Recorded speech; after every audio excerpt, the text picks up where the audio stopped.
겸손은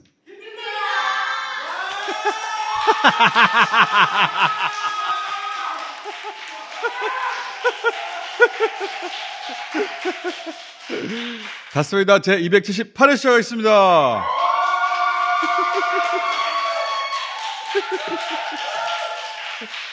자, 방청객 한 명입니다.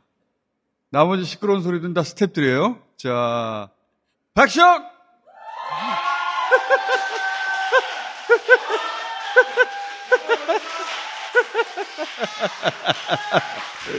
야, 진짜 스태프들 정말 고생하네.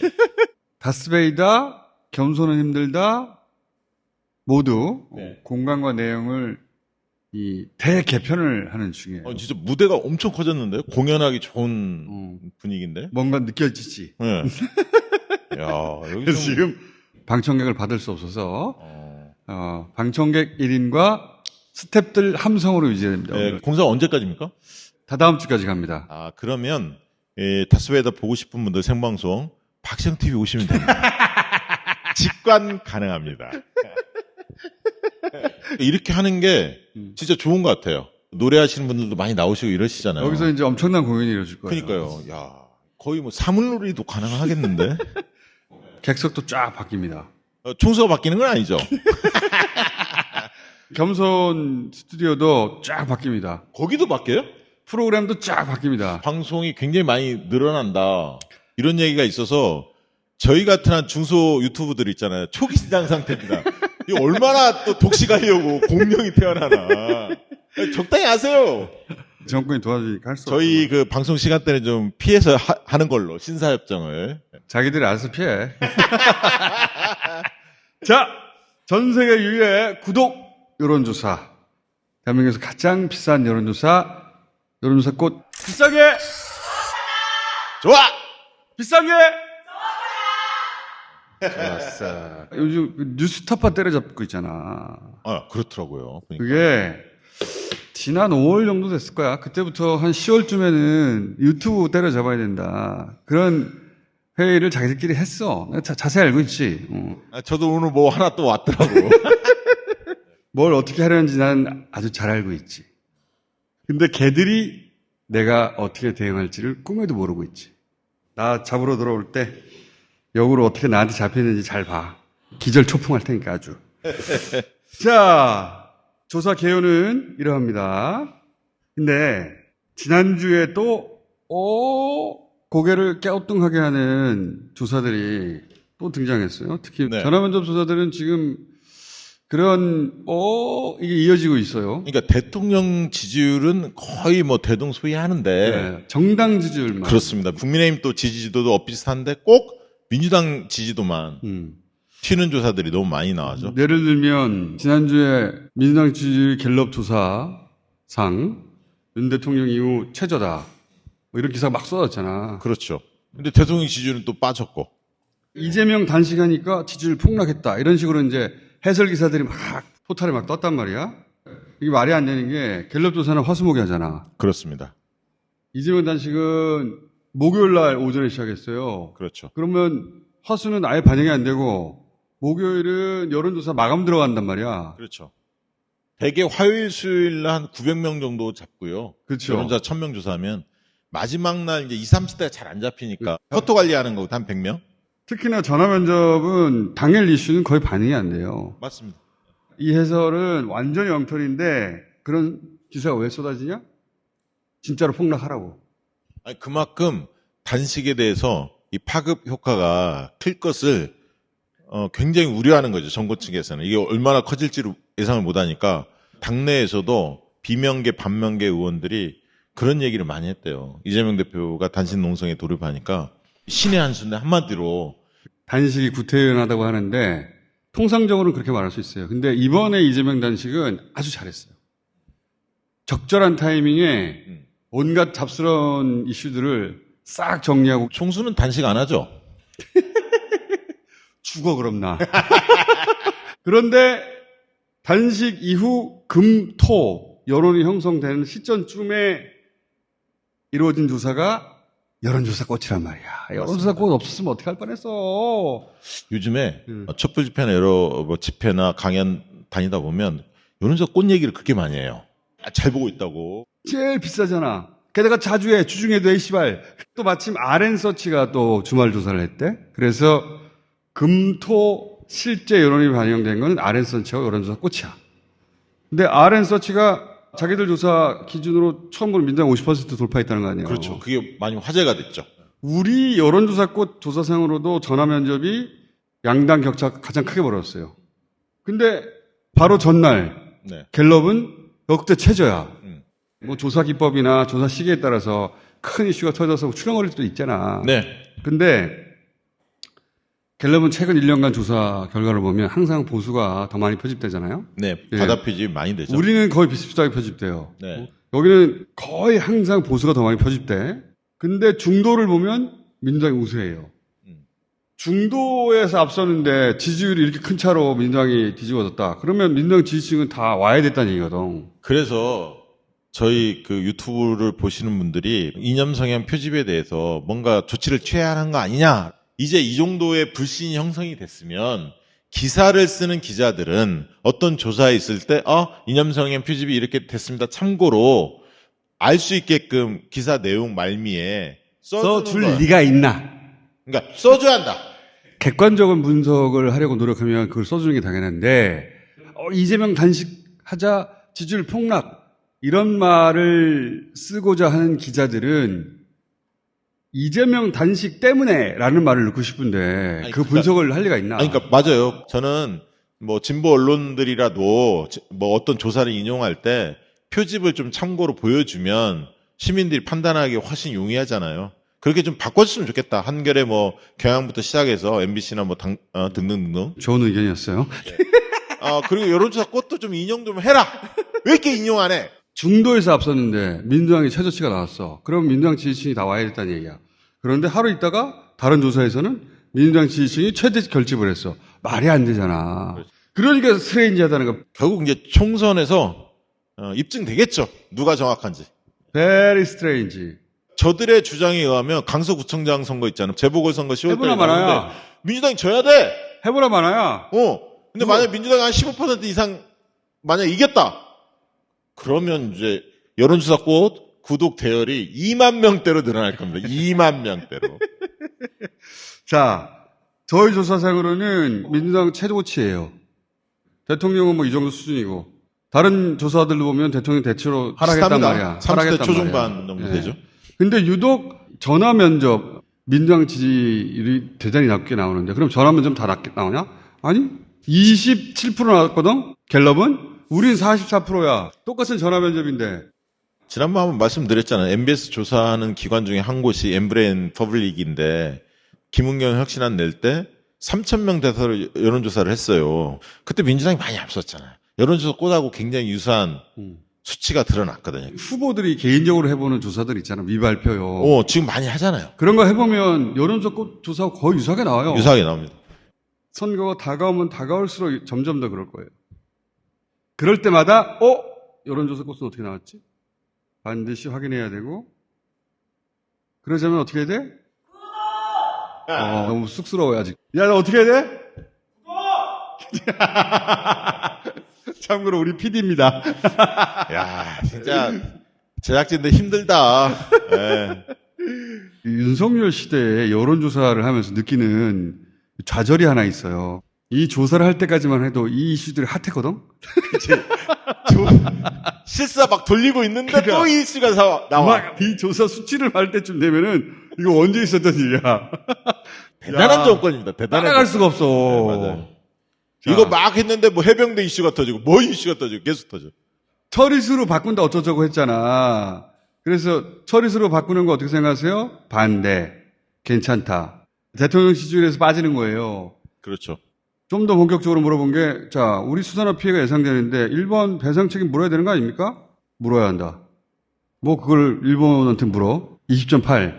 이 대통령 코어 지지층의 사이즈라고 봐요, 난 이게. 한 다음 주나 다다음 주 조사했으면 더 커졌을 겁니다. 내년도 예산안이 정부안이 발표가 됐는데, 이 후쿠시마 핵폐수 관련해서 관련된 예산이 7천억이 넘어요. 우리가 안 써도 되는 돈을 쓰는 거 아니야. 어마어마한 돈을 쓰는 겁니다. 만약에 그거- 그게 사람들한테 전달됐으면 더 열받았을 거 아닙니까, 사실. 여러 조사를 해보면 한 19, 22 이게 대통령 코어 지지층이에요. 자, 그 다음 대통령이 국민의힘 연찬회에서 이 핵 오염수 방류 비판하면 싸워야 할 대상이다. 그거 어떻게 생각하십니까? 73.2% 적절하지 않다. 22%. 뭐 맞지. 요게 대통령 코어의 사이즈예요. 맞습니다. 국민의힘 지지층에서도 한 40%는 이런 부분에 대해서 그렇지. 적절하지 않다라고 생각하는 거예요. 왜냐하면 자기들도 비판하고 있거든. 그리고 이 이슈는 누가 보더라도 대통령이 잘못했다, 정권이 잘못했다는 생각 갖고 있잖아요. 그런데도 물어보면 20% 정도는 뭐가 잘못했다고 그래? 라고 하는 사람들. 이 코어는 계속 확인이 돼요. 예를 들어서 일본 수산물 전면 수입 금지해야 되는 거 아니야? 78%. 그래. 전면 금지하자. 19%. 야, 뭘 그 전면 금지해. 그러니까 여론조사에서 80대 20 이렇게 구도가 잡히잖아요. 이건 여론이 이미 굳어져 있다 이렇게 표현하거든요. 후쿠시마 핵폐수 관련해서는 국민들의 입장이 바뀔 리가 별로 없다. 그러니까 보수도 수산물 전면 금지해야 되는 거 아니야? 금지해야지. 불안한 거구나. 불안하죠. 오늘도 일본산 수산물이 한국산으로 바뀌어서 팔리고 있다. 적발했어요. 불안한 거지. 불안하죠. 불안하죠. 빨갱이라고 하니까 말은 못 하는데 불안해 안 불안해? 불안해. 그러면 수산물 전면 금지할까? 금지했으면 좋겠어. 아니, 반일 선동에 동참하는 사람들이 국민의 80%예요? 그러니까 그 그게 반 사람들은 국가 세력이에요? 공산 추종 세력이잖아. 야, 씨. 그럼 그거 대한민국이 어떤 나라가 된 말도 거야? 안 되는 소리를 하고 있는데. 아이 씨발. 저는 욕은 하지 않았습니다. 듣고만 있었습니다. 아니 일본이 핵오염수를 버렸는데 거기에 대해서 비판하면 빨갱이라니. 이게 진짜 말이 되는 소리야 이게. 하도 그렇게 때려잡으니까 공개적으로 말을 못 하는데 그래서 수산물 전면 금지해 말어. 전면 금지해 주세요. 그래서 야당이 들고 나간다고 봅니다. 일본 배상 책임 물어야 한다는 공감 의견이 지금 76%잖아. 네. 그러면 야당은 일본의 구상권 청구하겠다. 네. 그리고 수산물 전면 금지 추진하겠다. 이거 내걸어야 돼. 그렇죠. 내걸어야죠. 10월 2일 날 런던 협약이 있지 않습니까? 이 회의가 굉장히 중요합니다. 올해 10월 2일 날 의제 삼으려고 문재인 정부에서 계속 노력해서 그 채택이 된 거예요. 그래서 이재명 대표는 여러 나라에 다 친서를 보냈잖아요. 영국이나 프랑스, 독일에 살고 있는 우리 교포들이 행사장에 좀 가셔야 한다. 그래서 대한민국 국민의 80% 이상이 반대하고 있다. 왜냐하면 정부는 굉장히 소극적으로 입장을 낼 테니까. 괴담 선동. 그렇게 되나? 편집 부탁합니다. 편집. 대통령이 얼마나 걱정이 되면 KTX의 그 오염수 가짜뉴스라고 팜플렛을 아니, 만들었어. 나는 여론조사하는 입장으로 국민의 여론이 이렇다라는 걸 알리자는 거지. 괴담이 아닙니다, 저희는. 괴담 유포. 공산 추종 세력. 아니야. 반국가 세력. 아이고. 나는 그렇게 생각하지 않아. 그 다음에, 자, 이게 지금 보수에서 역점 사업 아니야. 그렇죠. 정권에서는 사실 홍범도 장군권 그 흉상 이전을 회심의 카드라고 생각했을 거예요, 아마. 그랬던 것 같아. 네. 이제 확신에 차서 추진했을 거라고. 국민 여론이 움직이지 않을까? 지금 오염수 가지고 코너에 몰리니까 이걸로 빵 데쳐가지고 네. 저 오염수 비판하는 놈들 말이야. 다 빨갱이야, 빨갱이. 공산 전체주의, 추종 세력, 선동 세력, 반국가 세력. 네. 봐라, 홍범도 빨갱이 맞지? 그런 사람들이 절반 정도 움직일 줄 알았나 봐. 그런 것을 기대했겠죠. 근데 적절하다가 23.3%밖에 안 되잖아. 이게 박근혜 대통령 탄핵 때도 이 사이즈가 반대했거든요. 요 사이즈만 가지고 정치를 하고 있는 거야, 지금. 우리가 중국처럼 세게 나갔으면 일본 못하지. 그렇죠. 마음대로 네. 못하죠. 중국 세게 나가니까 일본이 기잖아. 막 기시다 편지 보내려고 그러는데 안 받는다고 그러고. 뭐 하는 게 없어, 씨발. 근데 저는 왜, 저 의견에 동의하지 않습니다. 왜 일본한테만 이렇게 설설 기는 거야? 말해줘. 말해줘, 제발. 홍범도 흉상 이전해야 된다가 요거밖에 안 나는 거야, 달랑. 그 브레인 참 고맙네, 거기 브레인. 일본과 관련된 건 다 저자세야, 다. 응? 자, 가장 중요한 게 이념이라고 발언했는데, 어떻게 생각하십니까? 공감하지 않는다. 요게 그나마 가장 쉽게 표를 줄 수 있는 거거든요? 맞아요. 이념 대결하면 보수층 어느 정도 결집시킬 수 있다 이렇게 보는 거죠. 요게 국민의힘 지지층 사이즈예요. 거기 보고 때리는 건데 국민의힘 지지층만 가지고 선거를 어떻게 이기냐고. 내년에 경제가 더 어려울 것이다. 이렇게 전망하는 경제 전문가들이 상당히 많지 않습니까? 그러니까 총선 때 안 통할 가능성이 높죠. 중도에서는 민주당이 계속 지지율 우세하게 나와요. 민주당 내부에서 쓸데없는 소리만 안 하면 이재명 대표 체포동의안 문제만 지혜롭게 넘어가면 사실 다 막아낼 수 있어요. 10월 달에 강서구청장 재보궐선거를 하고 만약에 거기서 10%포인트 이상 민주당이 압승을 하면 수도권 민주당이 싹 가져가겠는데 이렇게 형성이 되면 국민의힘 내부에서도 윤석열 대통령과 관련된 비판의 소리가 나올 수밖에 없거든요. 윤석열의 선거로 만들어버렸어요. 본인이. 특별사면하면서 구청장 선거를 자기 선거로 만들어버렸어요. 대통령이. 윤석열 심판 선거로 스스로가 만들어버렸다. 근데 김태우가 다시 나온다면 지역 주민들이 확실히 심판을 하겠죠.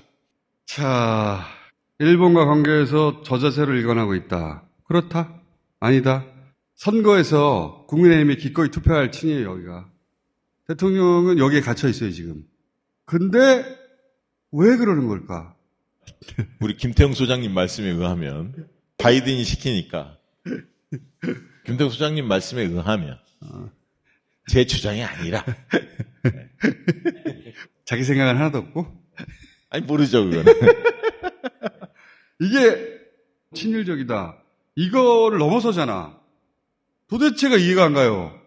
도대체가. 아니 일본 그 잡채라고 그래요 요새는. 한 몸이다. 도저히 이해가 안 가잖아. 이렇게까지 할 건 뭐가 있어. 원래 공부할 때 이해가 안 되면 외우라고 합니다. 외우세요.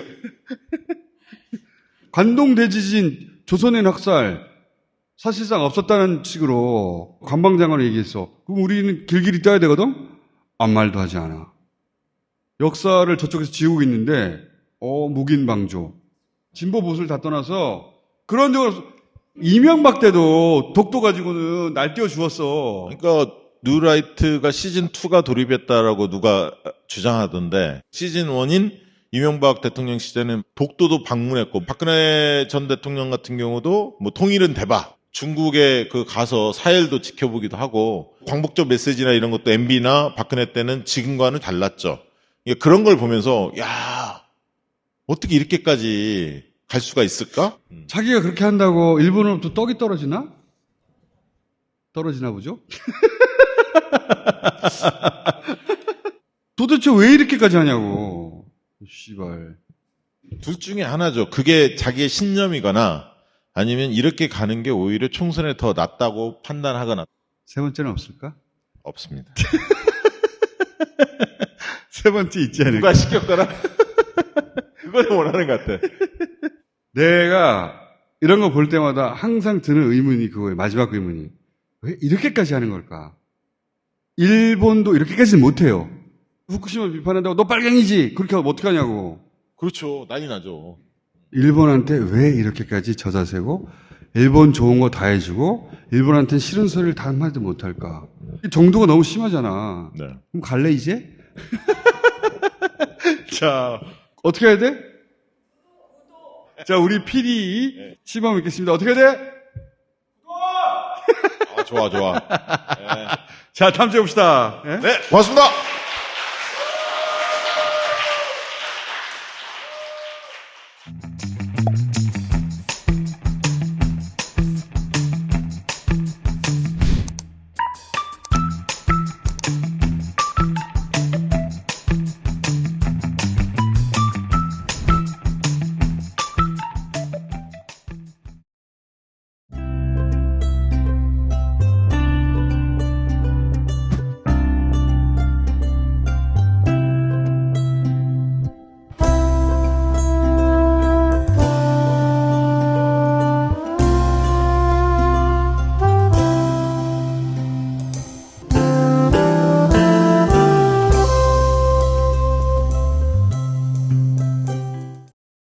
농약 한 방울 없이 비료 한 톨 없이 비바람 이슬을 맞으며 더운 계절 추운 계절을 이겨내며 함양 지리산 자락에서 7년을 자라납니다. 산삼순백 딴지마켓에서 홍삼 가격으로 진짜 산양삼을 만나보세요. 아, 이거 오과장! 바이오한테 화한 왜 안 보낸 거야? 10만 원이 넘을 텐데 지출 내역이 없잖아. 보냈습니다. 착한 콜 화하는 69,000원이라서요. 1800-9222 정직한 가격에 착한 콜 꽃배달 서비스. 거기다 구매 금액의 5%는 어려운 이웃에게 기부됩니다. 딴지마켓의 검증으로 안심할 수 있는 1800-9222 착한 콜. 대리운전 서비스도 있습니다. 자, 이번에는 선생님 한 분을 모시겠습니다. 한희정 선생님. 안녕하십니까. 자, 겸손은 힘들다 나오셔가지고, 하도 그 마음에 와닿게 설명을 잘해주셔가지고, 그걸 본 다른 교사분들 있었을 거 아니에요. 많이 있었습니다. 예. 10년, 20년 전에 연락 끊긴 선후배들에게 끝나고 돌아가는 차에서 계속 카톡이 울리고 문자가 울리고 또 뉴스공장 안 볼 것 같은 그 동료 교사들. 안 볼 것 같다. 평상시에 정체를 숨기고 있던. 네. 그런데 그분이 저는 다스베이다 나간다는 말 하나도 하지 않았는데 다스베이다 출연진 그 공지 뜬 걸 저한테 문자로 보내고 이거 너 나가는 거 맞지? 그리고 다음날 학교 출근했는데 식당에서 먹는데 젊은 선생님이 저한테 따라오시는 거예요. 선생님 방송 너무 잘 봤어요. 연예인 같아. 저희 아이가 고3인데 예. 고3 담임 선생님께서 바로 다음날 이거 너네 엄마 맞지? 너희 엄마 맞지? 저도 이제 선생님 설명 듣고 이해가 이제 제대로 됐는데, 초등학교 선생님이든 고등학교 선생님이든 교감이든 교장이든 다 똑같은 마음이라는 거잖아요. 그래서 선생님한테 이제 설명 잘해줘서 고맙다고 하는 거잖아요. 맞습니다. 예. 본인이 잘하셨어요, 근데 설명을 어쩜 감사합니다. 예, 제가 1학년 전문가로 통하거든요. 예. 예, 그래서 1학년 아이들이 알아들을 수 있게. 선생님을 안 해본 우리 모두는 1학년과 마찬가지야. 자, 건국 이래 선생님들이 한 자리에 30만 명이 모여가지고 목소리를 높인 건 처음이란 말이죠. 그 정도 모이니까 이제 사람들이 궁금해진 거예요. 선생님들 왜 저렇게까지 하지? 왜냐하면 신문 기사를 읽어봐도 알 수가 없어. 도대체 왜 저러는지. 그렇죠. 단편적인 것들만 이야기하니까요. 그렇죠. 게다가 제가 알기로는 그 모임의 지도부가 따로 없어서 일주일마다 선생님들이 돌아가면서 집행위원회 역할을 한다면서요. 네. 지도부가 없는데 그렇게까지 모였다는 건 그만큼 절박하다는 얘기잖아요. 그렇죠. 뭐가 대체 그렇게 절박한가? 저만 하더라도 선생님에 대한 이미지는 국가 공무원이다. 그리고 방학도 있다. 정년도 보장된다. 존경도 받는다. 직업 만족도가 높다. 그렇게 알고 있었어요. 제가 알기로는 그 2010년 이전에는 직업 만족도가 70% 이상이었던 걸 알아요. 네. 그런데 2011년, 12년 막 지나가면서 직업 만족도가 푹푹푹 떨어져요. 네. 뭐 20% 막 이 정도로 떨어졌어요. 무슨 일이 있었던 거예요, 이때. 그럼요. 예. 저처럼 생각하는 사람들이 대부분의 일반인들이었을 거예요. 네. 자, 그런데 선생님이 설명해 주신 게 뭐냐면 학폭으로 인한 비극적인 사건이 있었고 이 문제를 해결해야 한다. 사회적 요구가 있자. 당시 교육부 장관인 이조호 장관이 어떤 식의 해법을 내놨냐면 생기부에 기재해버려. 사형 처해. 그러면 범죄율이 떨어질 것처럼 생각하는 엄벌주의. 엄벌주의죠. 예. 생기부에 기재해버리겠다고 하는 순간부터 무슨 일이 발생하느냐? 학부모들 입장에서는 자식의 진학과 미래를 건 사활적 전쟁을 선생님을 상대로 벌이기 시작한 거죠. 그렇죠. 투사하는 거죠. 네. 선생님이 적이 돼버리는 거 아니에요. 그런 일을 현장에서 많이 겪으셨다면서요. 수도 없이 많이 겪었고 사실 돈과 권력이 있어서 그것을 어떻게든 유예시켜서 빠져나갈 사람들은 다 빠져나가고 여유나 여력이 없는 가정의 아이들은 그냥 고스란히 가해자가 돼서 졸업 이후에도 남게 되고 이런 불합리한 것들을 저희가 현장에서 있으면서 봤기 때문에 이건 가진 자들을 위한 것이지 대다수의 공교육을 믿고 학교에 보내는 학부모들을 위한 제도나 정책은 전혀 아니다. 예전 같으면 너 얘 왜 때렸어? 응? 타이르고 서로 악수해. 뭐 손들고 있어. 뭐 제가 알고 있는 해결 방식은 그런 거거든요. 그리고 학부모 불러가지고 얘가 얘를 때렸어요. 그러면 학부모들이 죄송합니다. 제가 아이를 잘못 길러서 이게 제가 알고 있는 그림이에요. 예. 그게 2010년 이전의 이야기고 네. 지금은 어떻게 변했다는 거예요? 그게 구체적으로. 이제 학교급에 따라 조금 달라요. 어. 네, 초등학교 같은 경우는 담임 선생님들이 아이들을 1년을 데리고 가기 때문에 이 아이가 어떤 잘못을 했어요 이런 말씀을 드리면 저 담임 선생님이 우리 아이를 나쁘게 보는구나. 아, 생기부 기재가 이제 초등에서는 그렇게 큰 문제는 아니에요. 초등학생 또, 때는. 삭제가 되니까. 근데 담임 선생님은 우리 애를 나쁘게 보는구나. 편견을 가지고 있다. 네, 편견을 가지고 있다라고 생각을 하시고 담임 선생님이 안 맞는다. 담임을 떠나게 해야 되겠다. 라고 해서 아동학대 신고를 한다거나 아동학대 신고. 네, 그렇게 가는 경우가 이제 초등에서는 훨씬 많죠. 저 선생이 성격 파탄자야. 저 선생이 우리 아이를 학대하고 있어.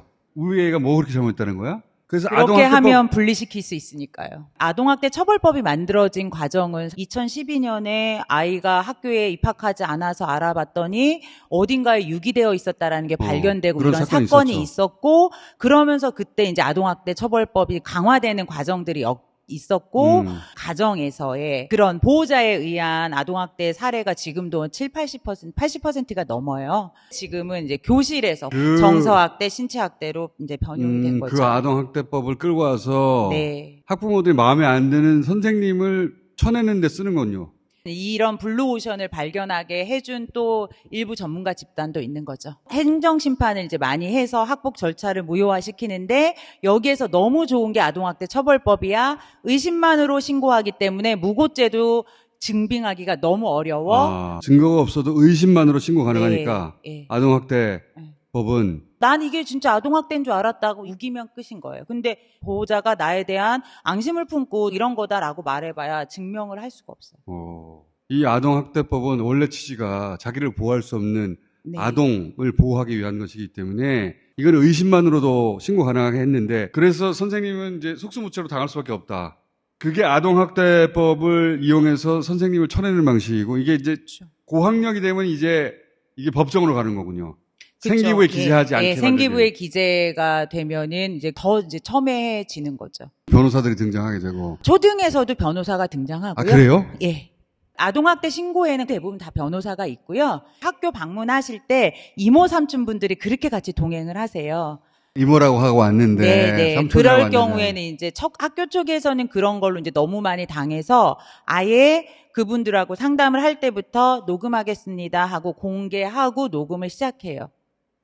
왜냐하면 그분들이 몰래 녹음한 거로 학교의 담당자가 말실수 한 번 한 거 이런 걸로 다시 신고를 당하거나 이런 사례들이 그러니까 이제 퍼져나가다 보니까. 함정에 빠뜨리려고 네. 삼촌인 척하고 와서 네. 유도 신문을 해서 네. 실수한 말을 나중에 법정에서 꺼내서 그걸로 그 선생님을 협박하면서 이렇게 말했으니까 이걸로 신고할 거야. 예, 하면서 이거를 빨리 종결시켜라. 법률가들 삼촌 이모로 등급시킨 다음에 녹취해서 그걸로 협박하던가 교사를 협박해서 사안을 조금 더 낮은 등급이 나오게 한다거나 그렇게 이제 학폭법이 이제 2012년 이후로 학교 현장을 거의 붕괴시켜 버려서 이 학폭은 학교에서 해결 못한다. 제발 교육청에서 가져가라. 해가지고 지금 지역교육청에서 심의를 하는데 요것도 이제 지역마다 천차만별이어가지고 선생님이 견딜 수가 없어서 이제 그거를 교육청으로 보냈는데 네. 그것도 완전한 해결책은 아니지만 그전에는 이거를 그 선생님 개인들이 다 겪었다는 거 아니에요? 그렇죠. 학폭 신고가 나오면은 학폭 담당 교사가 있어요. 그 선생님이 사안 조사를 해야 됩니다. 이 아이들의 진술을 확보를 해야 돼요. 초등학생들이든 중학생이든 학교 끝나면 학원 가야 된다고 하니까 그냥 뭐 점심시간에 하면은 휴식권을 침해했다고 하고. 예. 그 정도예요? 예, 수업 시간에 하면은 학습권을 침해했다고 하고. 제가 알고 있기로는 2017년에 서울시 내 중학교 학폭 가해 학생에 의해서 행정심판이 일어났는데 학교 상대로 100% 패소했어요. 그리고 교육부 매뉴얼이 매년 바뀌어요. 교사들이 그 일을 계속 해왔던 것도 아니고 학폭 담당 진짜 하기 싫은데 교장 선생님 부탁을 해서 했는데 미숙할 수 있잖아요. 한두 개 실수한 걸 다 파내는 거예요. 그래서 다 100% 패소가 되는 예를 들어서 점심시간에 아이들 어떻게 된 일이야 물어봤는데 이거는 휴식권을 침해했다. 그러니까 학교에서 학교 변호사를 선임하기 시작해요. 예, 학교가? 학교마다 변호사들을 한 달에 얼마씩 주고 예, 야. 고용을 하고 가해든 피해든 다 변호사 데리고 오고 학교 측 변호사 있고. 강남 서초교육청에 딱 들어가면요. 학폭 대책위 심의회실이 2개가 있는데 가운데가 심의회실이고 이쪽은 가해자 측, 이쪽은 대기실이 다 분리돼 있어요. 그리고 뭐 허가받지 않으면 들어갈 수 없습니다. 막 이렇게 돼 있는 거예요. 이거는 학교가 아니라 이제 법정이 돼 있네. 그러니까 초기에 선생님들이 아이가 뭐 했는데 이빨이 부러졌다.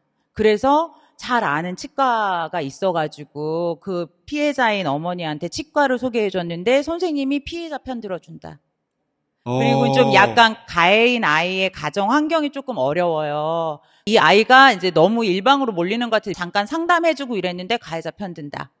이런 식으로 선생님을 물고 늘어지는 일들이 어마어마하게 많이 일어났고. 너 빠져, 선생님. 예, 그다음부터는 담임은 아예 입을 다물어야 되는 거예요. 누가 어디서 녹음을 하고 있는지 모르기 때문에. 예. 그러니까 피해 아이를 다독여줘도 너 왜 가해자 피해자 편 드냐. 확정된 것도 아닌데. 가해자 쪽에서는 네. 또 선생님이 지금 중립의무를 위반했어. 네. 선생님을 구경꾼으로 만들고 네. 입을 다물게 만들고 선생님이 아닌 존재로 만들어버리는 거네요. 그렇죠. 그렇게 되다가 아동학대 처벌법이 강화되면서는 그걸 가지고 교사를 이제 아동학대로 거는 것으로 가고. 말 한마디 잘못했다가 또 소송을 네, 입고 막 고성을 지르시기도 하고 폭력적인 운동을 하기도 하고 하는데 이게 학교 보안관이 다 있거든요. 학교 보안관이요? 예, 경비 같은 어. 분이 계신데 아이들이 학교를 집중하는 시간에는 교통 안전 지도를 해주셔야 되기 때문에 보안 관실을 못 지키는데 그럴 때 학부모님이 들어오는 걸 막을 수는 없거든요. 6학년 신규 선생님 반에 들어가가지고 당신이 똑바로 못 가르쳐가지고 선생님한테 정말 거의 30분 동안 소리를 지르고 가셔가지고 그러니까 그런 일들이 그냥 주변에 너무 많이 있으니까 내가 그냥 운이 좋아서 그런 걸 올해는 안 당하는구나. 이제 이렇게 생각을 하게 되는 거예요. 그러니까 그래서 더이초고 사건이라든가 또 최근에 돌아가신 분들이 있는데 그분들이 왜 그랬는지를 다른 선생님들은 다 이해하는 거군요. 다 아는 거죠. 바로 제 주변에 제 친구가, 제 후배가 무고에 의한 아동학대 신고를 당해서 몇 개월을 고생을 해서 무고임이 판정됐음에도 불구하고 교권보호위에서 나온 판정은 서면사과인 거예요. 그러니까 그 학부모가 성추행범으로 허위 사실을 막 유포했는데도 불구하고 서면사과가 나왔는데 안 하겠다 하면 그만이에요. 아무 강제 조치가 없어요. 그러니까 정말 내가 외나무 다리를 걷고 있는데 한 번 삐끗 잘못하면 그 아이의 기분을 조금이라도 나쁘게 하면 언제 우리 교실에 녹음기가 들어올지 모른다라는 생각은 하고 살죠. 예전에는 너무 교사들의 권위 중심으로 기울어진 운동장이었다면 이 시기를 지나면서 다시 이제 좀 평평해지는 운동장이 만들어지면 좋을 것 같아요. 이 시기를 지나고 나서. 네. 야, 지금은 너무나 정글 같은 법정이 만들어진 거 아니에요, 지금? 네, 그렇죠? 맞습니다. 근데 교육부 장관이 또 욕을 먹는 게 그러면 교권을 강화하고 교권이 침해에 당하면 생기부에 또 기록하겠다. 이런 방안을 내놓은 거 아니에요, 그죠? 그렇죠. 2011년에 학폭 가해자가 학교를 대상으로 행정심판 청구한 게 0건이었는데 2019년에는 거의 900건으로 늘거든요. 한 해. 예, 한 해에 900건으로 늘어요. 그러니까 0이었는데 900으로 늘게 만들었어요. 그렇다고 해서 생기부 기재를 한 이후에 학교 폭력이 줄었느냐 보면은 거의 2배 가까이 늘거든요. 학교 폭력 오히려. 예, 오히려. 아무 교육적 의미도 없고 없어. 오히려 학교의 정상적인 기능들을 망가뜨리고 있는데 교권 침해도 생기부에 기재하겠다라고 하는 것에 대해서 현장 교사들은 사실은 굉장히 두려움에 떨고 있고 소송이 2배, 3배로 늘어가겠네. 그렇죠. 더욱 내가 교권 침해를 당하고 있지만 신고 못하는 거예요. 그걸로 또 소송이 걸릴까 봐 무서워서. 그렇지. 예, 그런데 그런 이야기들을 이제 교육부가 안 듣고 있고 지금 교육부가 완전 이제 편가르기를 하고 있는 거예요. 교원 단체 간. 그러니까 교사들이 1차부터 7차까지 집회를 하면서 교원 단체를 배제하고 작은 점들이 모여서 일요일쯤 되면은 제가 다음 주 집회를 진행하겠습니다. 라고 하면 운영진을 온라인에서 모으고 톡방을 모으고 전세버스 대절팀을 만들고 안전요원을 만들고 해서 일주일 동안 또 이제 패들렛이라는 온라인 게시판을 이용해서 이번 집회 구호는 뭐가 좋겠냐, 그다음에 피켓은 어떻게 하는 게 좋겠냐, 뭐 이런 의견들을 막 수렴을 해가지고 목요일쯤이면은 피켓이랑 이런 게 나와가지고 일주일 모이고 막 오픈 채팅방이 이제 막 만들어져요. 5, 6개씩 막 만들어지면 거기서 집회 의견 공유하고 그러고 나서 집회가 끝나면 다 삭제되고 그 다음 또 운영진이 뜨고 해서 왔는데 교원단체가 하지 않은 이유는 이 교원단체들이 지금 윤석열 정부 들어와서는 반쪽 교원단체에만 부르고 있거든요. 문재인 정부 때 이제 정치적인 입장이나 이런 거와 무관하게 크든 작든 뭐 한국교총, 정교조, 교사노조연맹, 시청교육 교사 모임, 좋은교사운동, 그리고 새로운 학교 네트워크, 이게 그나마 전국적인 조직을 가진 교원단체인데 6개를 다 불렀어요. 그런데 윤석열 정부가 되고 이주호 장관 들어서기 시작하면서는 정교조, 시청교사, 좋은교사, 새로운 학교 네트워크는 아예 오라고 요청조차 하지 않고 이주호 장관은 계속 두 단체만 상대를 했다. 그러다 보니까 이런 절름발이 대책들이 계속 나오고 선생님 듣기에는 이게 무슨 대책이야. 네. 더 나빠지겠구만. 네. 그런 것만 내놓고 있다는 거죠, 지금. 그렇죠. 그러니까 지금 교권 침해에 대한 대응으로 즉시 분리를 하라고 하는데 즉시 분리를 하면 그 학생이 어디에 가 있을까요? 누가 해요? 담임은 수업하고 있고 다른 선생님들도 수업하고 있고 그 아이를 따로 어떻게 지도를 해요? 그런 아이의 학습권은 어떻게 보호해 줄 거고 이런 거에 대한 대책이 전혀 없다는 거예요. 그러니까 해외 같은 경우는 수업과 생활지도 인력이 분리가 되어 있어서 수업 시간에 그런 수업방해 행동을 하는 아이들은 프랑스든 영국이든 다 마찬가지로 헬퍼나 이런 사람들이 있어가지고 분리하고 그 아이가 별도의 공간에 가가지고 그 수업 시간에 해당하는 과제들을 수행할 수 있도록 도와주는 별도의 인력이 있다는 거죠. 아무 인력도 안 주고 니네가 학교에서 알아서 해 하고 즉시 분리시켜 나중에 학습권 침해로 걸면 어떻게 됐죠?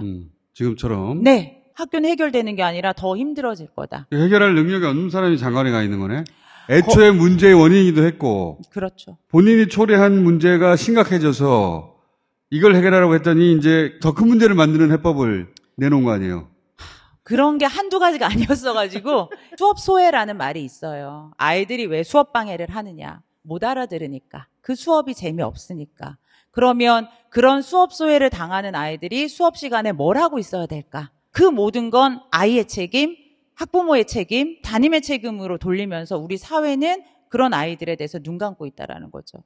그런 아이들을 맞춤형 지원 체제를 만들어서 그 아이들이 올바르게 성장해야 할 수 있도록 우리 사회가 지원해줘야 되는데 그런 돈을 쓰고 인력을 쓰는 거에 대해서는 굉장히 인색하면서 이것을 다 학교 안에서의 내부 쟁투로 만들어가는 이런 과정들이 이제 한편으로 너무 안타깝고 그러니까 이제 집회를 할 때마다 교사는 가르치고 싶다, 학생들은 배우고 싶다 이거를 외칠 때 주변에 안 우는 선생님들이 없어요.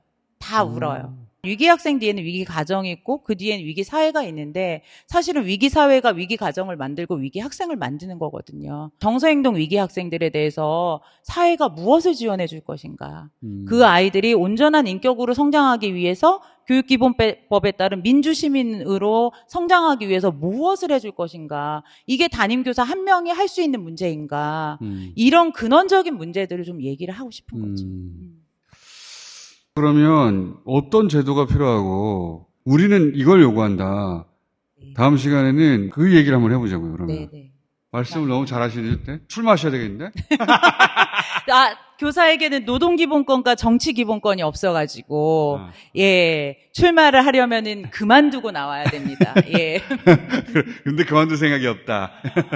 감사합니다. 여기까지 하겠습니다. 감사합니다.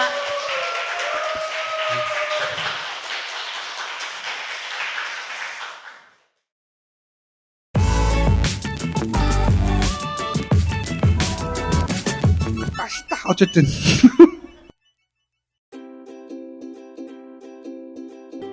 배수구 악취 벌레 때문에 고민이신 분 바스가 해결해드리겠습니다. 바스 하수 배수구 트랩을 별도의 시공 없이 용도에 맞게 설치만 해주시면 악취와 벌레가 감쪽같이 사라집니다. 지금 딴지마켓에서 구매하세요.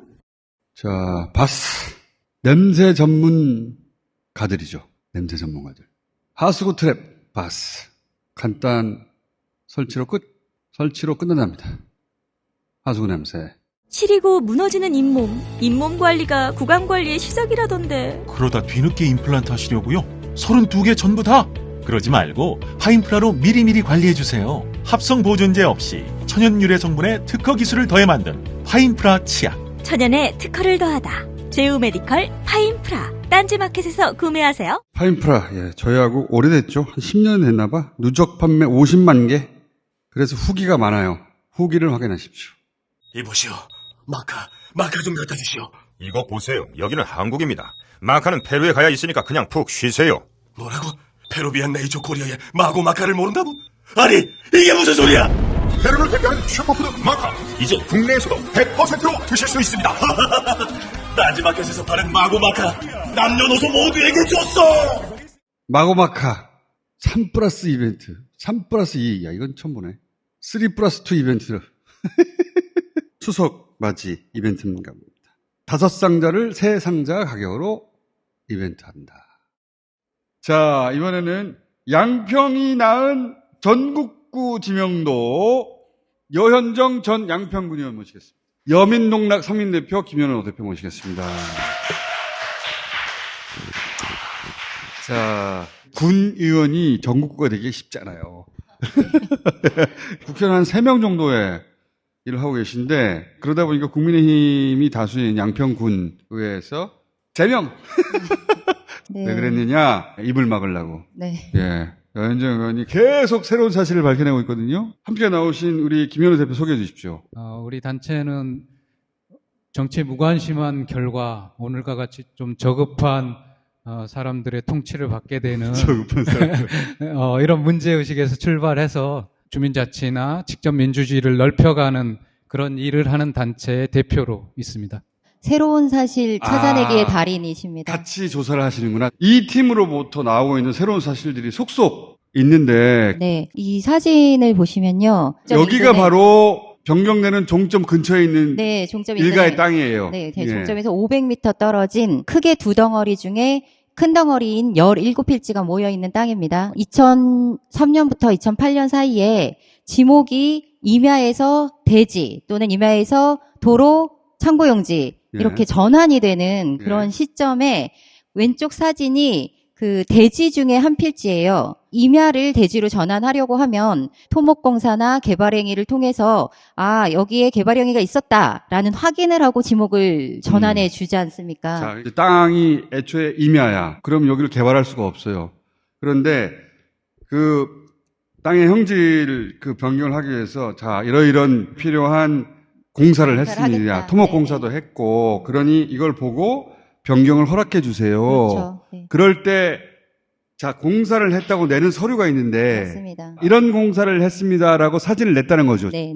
지목을 변경하기 위해서 제출하는 서류 중에 첨부된 사진 자료였습니다. 이 왼쪽 거는 공문서로 제출돼 있는 거예요. 맞습니다. 공문서로 2000년대 초반에 제출된 사진이고요. 오른쪽 거는 저희가 며칠 전에 가서 찍은 현장 사진입니다. 네. 저희는 이 사진 두 개를 비교하면서 잠깐만요. 같은 현장 아니다. 자, 보세요. 우리가 여기도 집도 지었죠. 인조석으로 이렇게 화단도 만들고 여기 보면 전봇대도 세우고 그러니까 형질 변경해 주세요 하면서 이 사진을 찍어서 냈다. 맞습니다. 도대체 이들이 제대로 한 게 있을까? 거짓말한 건 또 없을까? 해서 막 찾기 시작한 거예요. 네, 맞습니다. 그래서 제출된 서류를 확보한 다음에 그 주소지로 가보지 뭐. 가봤더니 이렇게 돼 있다는 거야. 먼저 저 돌입니다. 석축. 돌. 예, 인조석이고 좀 작은 규모의 돌들이 저렇게 가지런하게 나와 있잖아요. 그렇죠. 근데 현장 사진은 그냥 자연 그대로입니다. 예. 이게 인공이고 이거는 자연석이고 네, 자연석이고 크기도 훨씬 크고. 얘가 서로 붙어서 이렇게 컸을 리는 네. 없잖아. 네, 돌이 자랄 리가 없잖아요. 그러니까- 집이야 뭐 허물었다라고 할 수 있겠지만 돌이 자란다라는 거는 뭐 상상할 수 없는 일이잖아요. 그렇죠. 이 큰 자연석들을 들고 와가지고 일부러 땅에 박았다. 이것도 말이 안 되잖아요. 그렇죠. 네. 게다가 이 전봇대도 조사해 보셨다면서요. 네네. 사진에는 전봇대가 있더라고요. 현장을 가서 확인한 결과 전봇대가 현재 보이지가 않아요.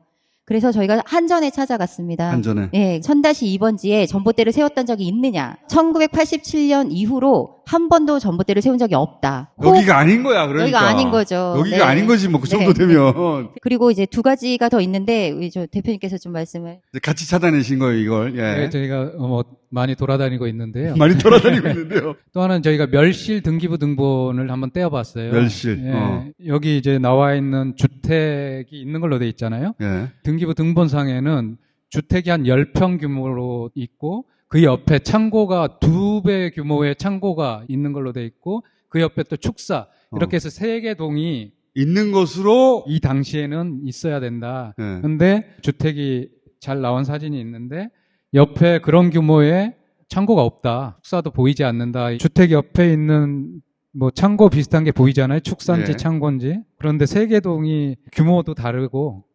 주택보다 창고가 2배 네. 크게 신고가 되었기 때문에 예, 주택은 등기부랑 38제곱미터고 창고는 61제곱미터니까 2배로 커야 되는데 이 사진이 지금 이 기록하고 안 맞는 거죠. 그래서 이것도 가짜로 의심 강하게 되는 것이고 이 토지를 지목 변경할 때 산지 전용 부담금을 일반적으로는 납부하게 돼 있잖아요.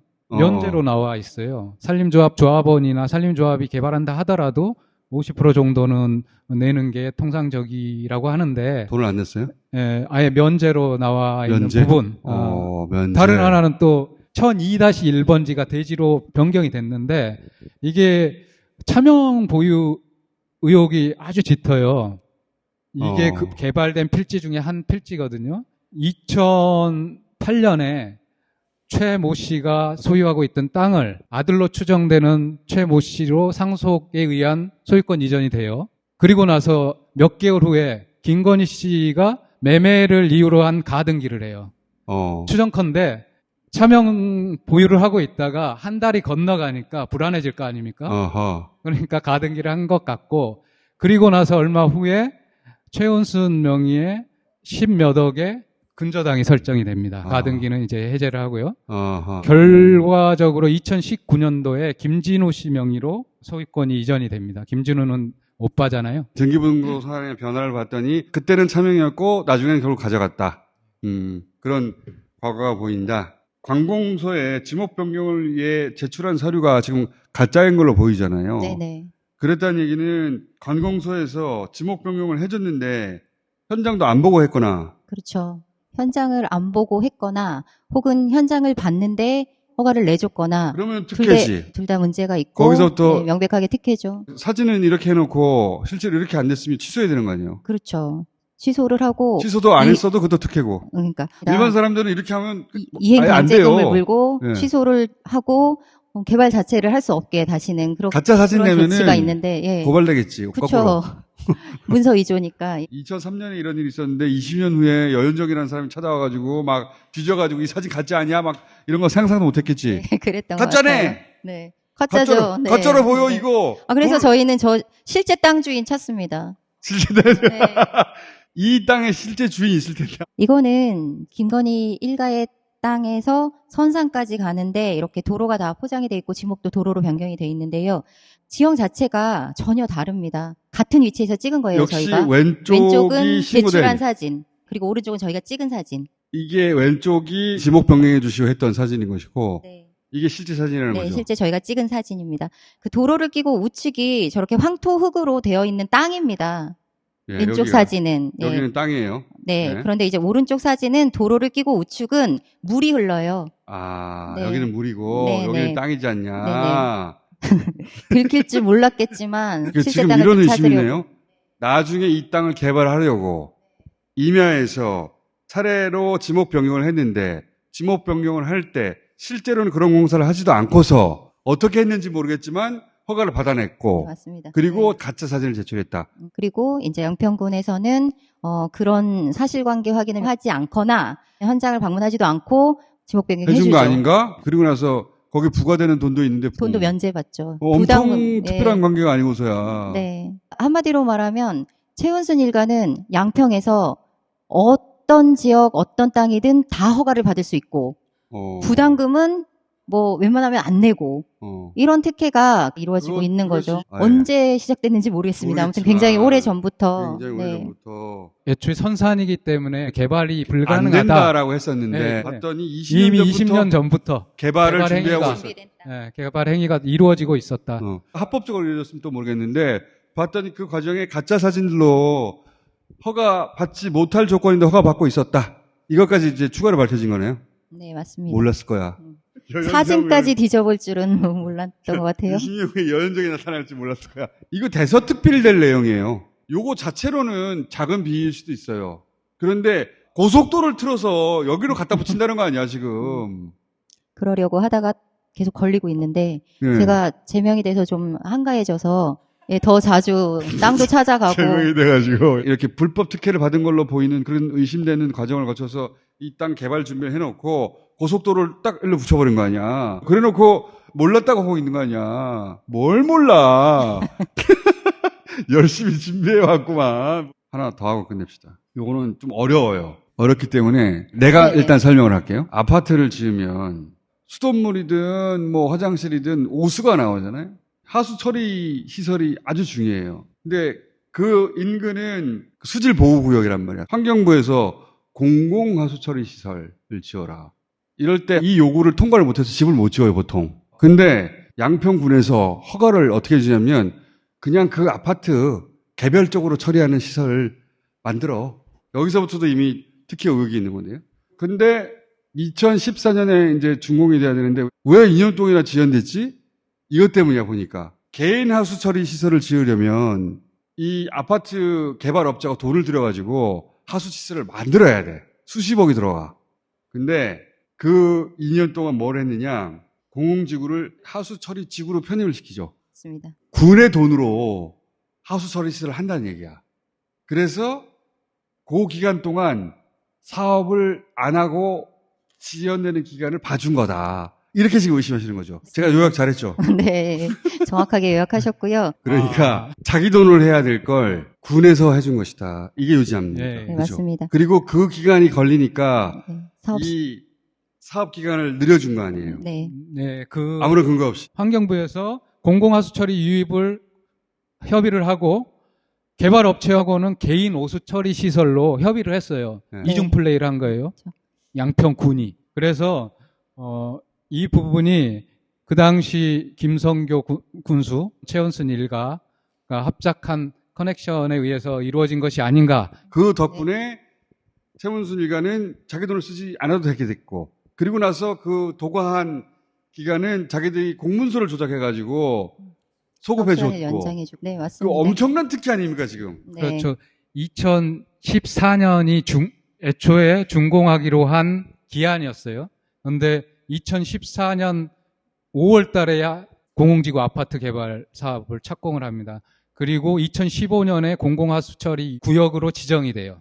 기다렸다는 듯이 지정을 하고 2016년에 완공을 합니다. 그게 될 때까지 그 기간을 연장해주고 나서 나중에 소급해서 그래서 이제 공문서 위조가 된 거죠. 네, 예. 맞습니다. 공문서 위조도 엄청난 특혜인데 지금 어떻게 말하고 있냐면 그냥 자기들이 이렇게 해줬다는 거 아니에요. 네, 연장 신청도 없었는데 연장을 업자의 요청도 없었는데 업자는 이렇게 되면 사업권을 잃게 되거든요. 그런데 이 공무원들이 그냥 해 주었다. 네. 준공해야 되는 시점을 지나버렸는데도 봐주고 공문서를 자기 스스로 위조해가지고 가능하게 해주고 그 사이에는 공공하수처리 시설까지 만들어주고 만들어 주어서 네. 이쪽이 돈을 안 들여도 하수처리가 되도록 만들어 주었다. 네, 맞습니다. 네. 최근에 문제가 되고 있는 양평군의 안모국장이 여기서도 등장을 합니다. 안모국장이 지금 이 하수처리 관련한 결정도 담당자였어요? 네. 당시에 담당자였죠. 도시 과장이었어요. 예. 굉장히 친절하신 분이네. 중요한 자료. 최시가가 위기에 차면 어디선가 나타나서 짜짜짜짜 하고 나타나네. 네. 자, 오늘 여기까지 하고 계속 파고 있기 때문에 또 새로운 게 나올 것이 틀림없다고 봅니다. 오늘 여기까지 하겠습니다. 감사합니다. 고맙습니다.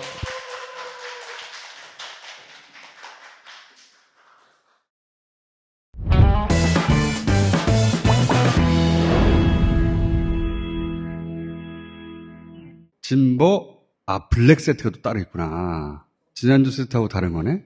블랙 선물 세트. 한정수량입니다. 구성은 이렇습니다. 자, 서울 강서구청장 보궐선거가 10월 11일 날 있습니다. 민당 후보가 전략 공천됐어요.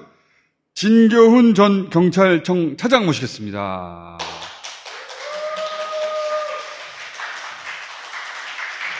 아니, 우리 황운하 의원은 아직 소개도 안 했는데. 그리고 경찰 선배이고 정치 선배인 거죠. 그렇게 됐습니다. 그렇게 됐습니다. 네. 오늘 방송 도우미로 나오신 거예요?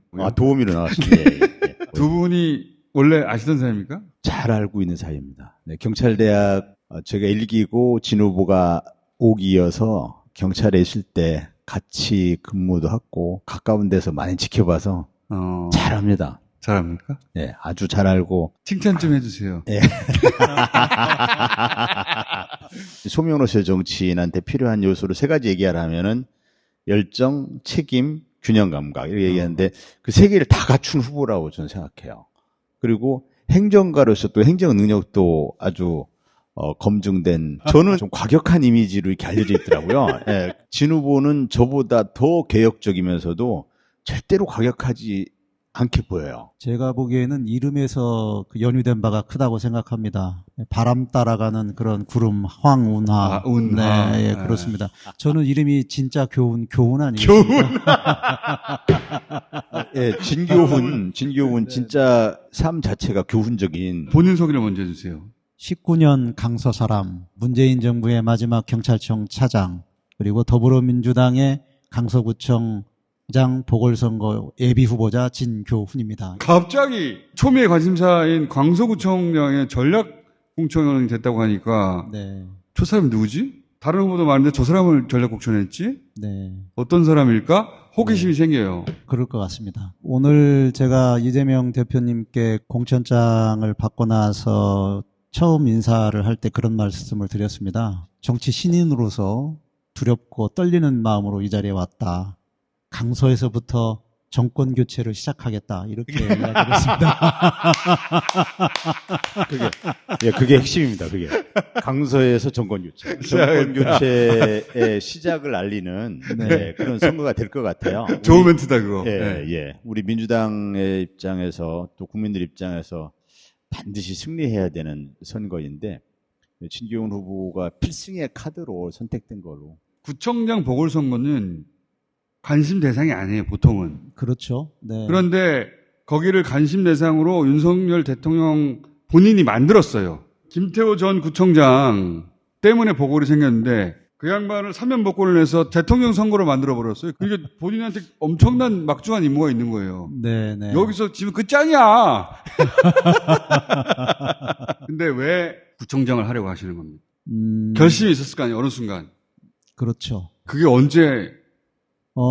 이제 제가 사는 동네잖아요. 19년 동안 살았던 동네고, 강서구청장 보궐선거가 김태우 전 구청장의 대법원 유죄 판결에 따른 구청장직 상실로 이제 진행이 됐기 때문에 관심을 가지고는 보고 있었죠. 네. 그런데 그때까지 내가 구청장직에 한번 도전해야 되겠다 이런 마음을 먹었던 건 아니고요. 과연 누가 나오나 이런 걸 지켜보고 있으면서. 그때까지만 해도 남의 얘기잖아요. 네, 그렇죠. 민주당이 알아서 하겠거니. 그렇지만 김태우 전 구청장이 사면복권 되는 걸 보면서. 사면복권을 보면서. 네, 이것은 아니지 않느냐. 윤석열 대통령이 지금 진 후보를 끌어낸 거네요. 그렇게 된 거죠. 그렇게 된 거죠. 윤석열 대통령이 이제 이런 상황을 만들어 준 거죠. 윤석열 대통령이 하는 짓마다 이렇게 우리 도와주는 것 같아요. 예. 야, 저건 아니잖아. 그런 생각을 하게 됐고. 네. 근데 그게 나여야 한다는 생각은 또 다른 거잖아요. 내가 직접 나가서 나 해볼게. 네. 이런 생각은 또 어떻게 연결된 겁니까? 부청장이라면 내가 좀 잘할 수 있겠다는 생각은 좀 들었었어요. 왜냐하면 네. 왜요?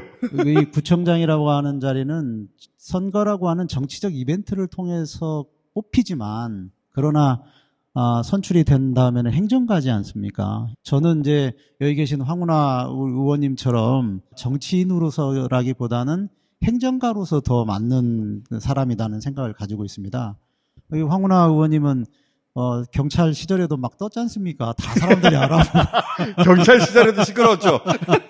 저는 경찰 내에서는 일을 잘한다는 소문은 났지만 외부적으로 이슈를 파이팅하고 이런 일에는 서툴렀던 것 같아요. 행정가로서는 경험과 경력을 충분히 쌓아왔다 이렇게 생각했기 때문에 내 동네의 구청장이라면 내가 잘할 수 있겠다. 경찰에 중요한 현안이 있을 때마다 꼭 TF에 참여하는 단골 멤버였어요. 그러니까 경찰 내 에이스였어요. 아하. 그래서 막후 실력자였어요. 아하. 중요한 결정이 있을 때는 진기훈이 배후에 있다. 저는 이제 앞에 나서가지고 좀 바람잡이. 네, 이게 지방 행정은 치안 행정과 또 밀접한 관계가 있습니다. 그래서 우리 진 후보가 일선의 지방 행정과 서로 교류 협력하고 구청장직을 수행하기에는 충분히 준비된 사람일 것이다. 우리가 선거에서 이기는 게 우선 중요하지만 또 이겨서 강서구청장으로서 구민들로부터 정말 우리 구청장 잘 뽑았다. 이런 생각이 들어야 되지 않습니까? 구청장은 굉장히 피부에 와닿는 사람이거든요. 그런 역할을 잘할 것 같아요. 저는 경찰에 있으면서도 세심하게 또 살피고 그런 일에 대해서는 잘한다. 그리고 국민을 만나고 주민을 만나는 일에 있어서도 상당히 적극적이었고 열려있는 마음으로 늘 경찰 생활을 해왔다. 본인이 이제 행정가, 네. 대민 서비스 이런 데는 네. 적합하다고 스스로 생각하셨기 그렇죠. 때문에 구청장이면 나한테 맞다. 네, 준비된 후보라고 봐야죠. 그런데 구청장도 역시 기초단체장으로서 정치인의 길이거든요. 집에서 반대했죠, 처음엔. 네, 집에서는 불안한 눈빛과 그걸 지켜보는 나라고 하는 노래를 제가 집에서도 계속 부르는데요. 집사람을 볼 때마다 집사람이 저를 그렇게 바라보거든요. 왜 당신은 하필 더군다나 이렇게 전국적인 이목이 집중되는 선거에 왜 당신이 그걸 나가느냐. 하필이며. 근데 그건 지금 이제 부인이 정신 차리라는 얘기거든요. 한들로 하면 네. 뭐라고 하세요, 그러면? 여보 나를 믿잖아. 안 믿을걸요? 한번 운명처럼 가보자. 운명처럼? 운명처럼 가보자. 굉장히 시적으로. 네. 시적으로. 가끔 그런 말을 씁니다. 그랬더니 부인이, 그래, 시처럼 함께 가. 이렇게 합니까? 진 후보를 불러낸 사람이 윤석열 대통령이 됐잖아요, 지금. 그렇죠. 예. 김태우를 사면복권시키는 그런데 좀, 이건 아니지 않냐. 격분하고 해서 결국 여기까지 오게 되는데 이게 운명 같은 길인 거죠. 예. 윤석열 대통령이 아니었으면은 우리 진 후보가 퇴직 후에 평범한 삶을 살아갈 수도 있을 텐데 정치로 뛰어들게 만든 것이 윤석열 대통령인 것 같습니다. 그것이 정권 교체 신호탄이 되게 만든 거죠. 네. 저희 집은 어렵게 살았어요. 네. 어머니가 분식점을 하고 분식점에 딸린 5 식구가 누우면 거의 꽉 찰 정도의 그런 방에서 제가 고등학교 때까지 다녔었는데 그러니 어머니 아버지가 무슨 돈이 얼마나 있으시겠어요. 그런데 제가 이제 전화로 어머니 저 이렇게 출마를 할 것 같습니다. 그랬더니 어머니가 뭐라고 하셨냐면 아들아 돈이 얼마 필요하니? 그러시면서 제가 재산 등록을 어머니 걸 했기 때문에 얼마가 갖고 있는지 알거든요. 이거 어머니는 내 아들이 이런 일을 하기에 적합한 사람이라는 걸 아시는 거네요? 한번 그 뜻을 펴보라는 그런 의미였는지 아니면 그냥 아들에 대한 일방적인 사랑이었는지. 안 만지면 말렸죠. 정신 차리라고. 그래서 부인은 그럼 설득된 거예요, 이제? 네, 어쨌든 지금 그 불안해하면서도 힘을 주기 위해서 노력을 많이 하고 있습니다. 힘을 어떻게 주려고 합니까? 제가 아침에 나올 때 늘 한 번씩 저를 안아주고 등을 토닥토닥 해주죠. 결혼 한 30년 차 되셨죠? 한 7, 8년 정도 된 것 같습니다. 28년. 네. 근데 아직 서로 뭐 안아서 토닥거려주고 그래요? 정상이 아닌데? 그 오랜만에 느껴보는 그런 감정입니다. 오랜만에 느껴보는 감정. 정치하는 것을 평범한 시민들은 누구나 다 찬성하는 사람 없을 것 같아요. 그렇죠. 왜 그 구덩이로 들어가냐고. 그게 굉장히 험해 보이잖아요. 그 반대는 어떻게 극복하셨어요? 아직도 그거 못하고 있나요? 그때 제가 결정적으로 정치에 뛰어드는 계기도 이 사람들이 없는 죄를 만들었어요. 지금도 지금 괴롭힘 당하고 계시잖아요. 네, 지금도 재판을 받고 아마 다음 주쯤이면은 이제 구형을 하고 뭐 거의 변론이 종결될 것 같긴 한데 사실 희망했던 것은 초대 국가수사본부장을 하면서 수사경찰로서 좀 영예롭게 마무리를 하려고 했거든요. 이 사람들이 울산 사건을 만들어서 수사하고 사표 수리가 안 되느니 막 하면서 이 노골적으로 이제 방해하고 그러니까 그래 한번 그럼 누가 얘기나 보자. 그러니까 남편이 이제 싸울 수밖에 없는 상황이 됐습니다. 어쩔 수 없이 길을 따라갈 수밖에 없는 거죠. 억울하게 당하고 있으니까. 싸울 수밖에 없는 길로 몰리니까. 고래고기 사건인데 검찰이 덮은 거를 수사하셔가지고 검찰한테 보복당하고 계신 거지. 그렇죠. 예, 고래고기 사건에 대한 보복이죠. 아주 치졸한 보복. 게다가 또 검경 수사권 조정 관련해서 또 얼마나 또 세게 써들어. 얼마나 보기 싫겠어요. 그래서 애초에 이 친구들이 출마 자체를 못하게 하려고 시도를 했다가 기소해가지고 범죄자로 낙인을 찍어가지고 유권자들 하여금 선택받지 못하게 하거나. 그렇게 만들려고 시도를 했다가 실패했고. 지난번에 실패했었죠. 근데 재판이 계속되고 있는 거고 지금. 예, 그렇죠. 재판 지금 얼마나 남았죠? 다음 주면은 이제 구형을 할 것 같고, 그로부터 한 2-3달 정도 지나면 1심 선고가 있을 겁니다. 야, 총선 직전이네. 예, 그 선고가 뭐 저야 당연히 그 무죄가 나올 것이다. 이렇게 믿고 있지만. 수상한 시절이에요, 요새. 예. 대법원 최종 판결까지는 또 시간이 많이 걸립니다. 지역구 분위기는 어때요, 요새? 굉장히 어렵게 당선되셨는데, 그때. 예. 그 대전 중구라는 데가 보수세가 굉장히 강한 데여서 민주당 공천 받아가지고 당선된 사람이 한 번도 없는 지역에서. 첫 번째로 당선되셨잖아요, 민주당으로서. 그때도. 의원님 길게 얘기하시면 안 되거든요. 지금 진 후보 시간이거든요. 원래 저 의원님은 만연체입니다. 만연체. 근데 지금 분위기는 어때요? 굉장히 분위기가 좋더라고요. 좋아요? 예. 보수 성향의 유권자분들이 하도 많아가지고 서먹서먹해하고, 심지어 잘 인정 안 하려고 하는 그런 눈빛도 있고 했는데, 최근에 이렇게, 아니, 저를 뭐 만나는 분들이 텔레비전에서 보는 황운하 모습과 다르다. 텔레비전에서 자꾸 그 TV조선 이런 걸 이분들이 많이 보니까. TV조선을 많이 이분들이 그 거칠고 좀, 막 하는 사람인 줄 알았는데. 예, 그렇게 그런 표정이 많았는지, 이런 분들이 텔레비전에서 보는 거하고는 영 다르고, 보면 볼수록 사람이 착하게 생겼더라. 이렇게. 황운하 후보가 마음에 든다는 얘기를 많이 들었고.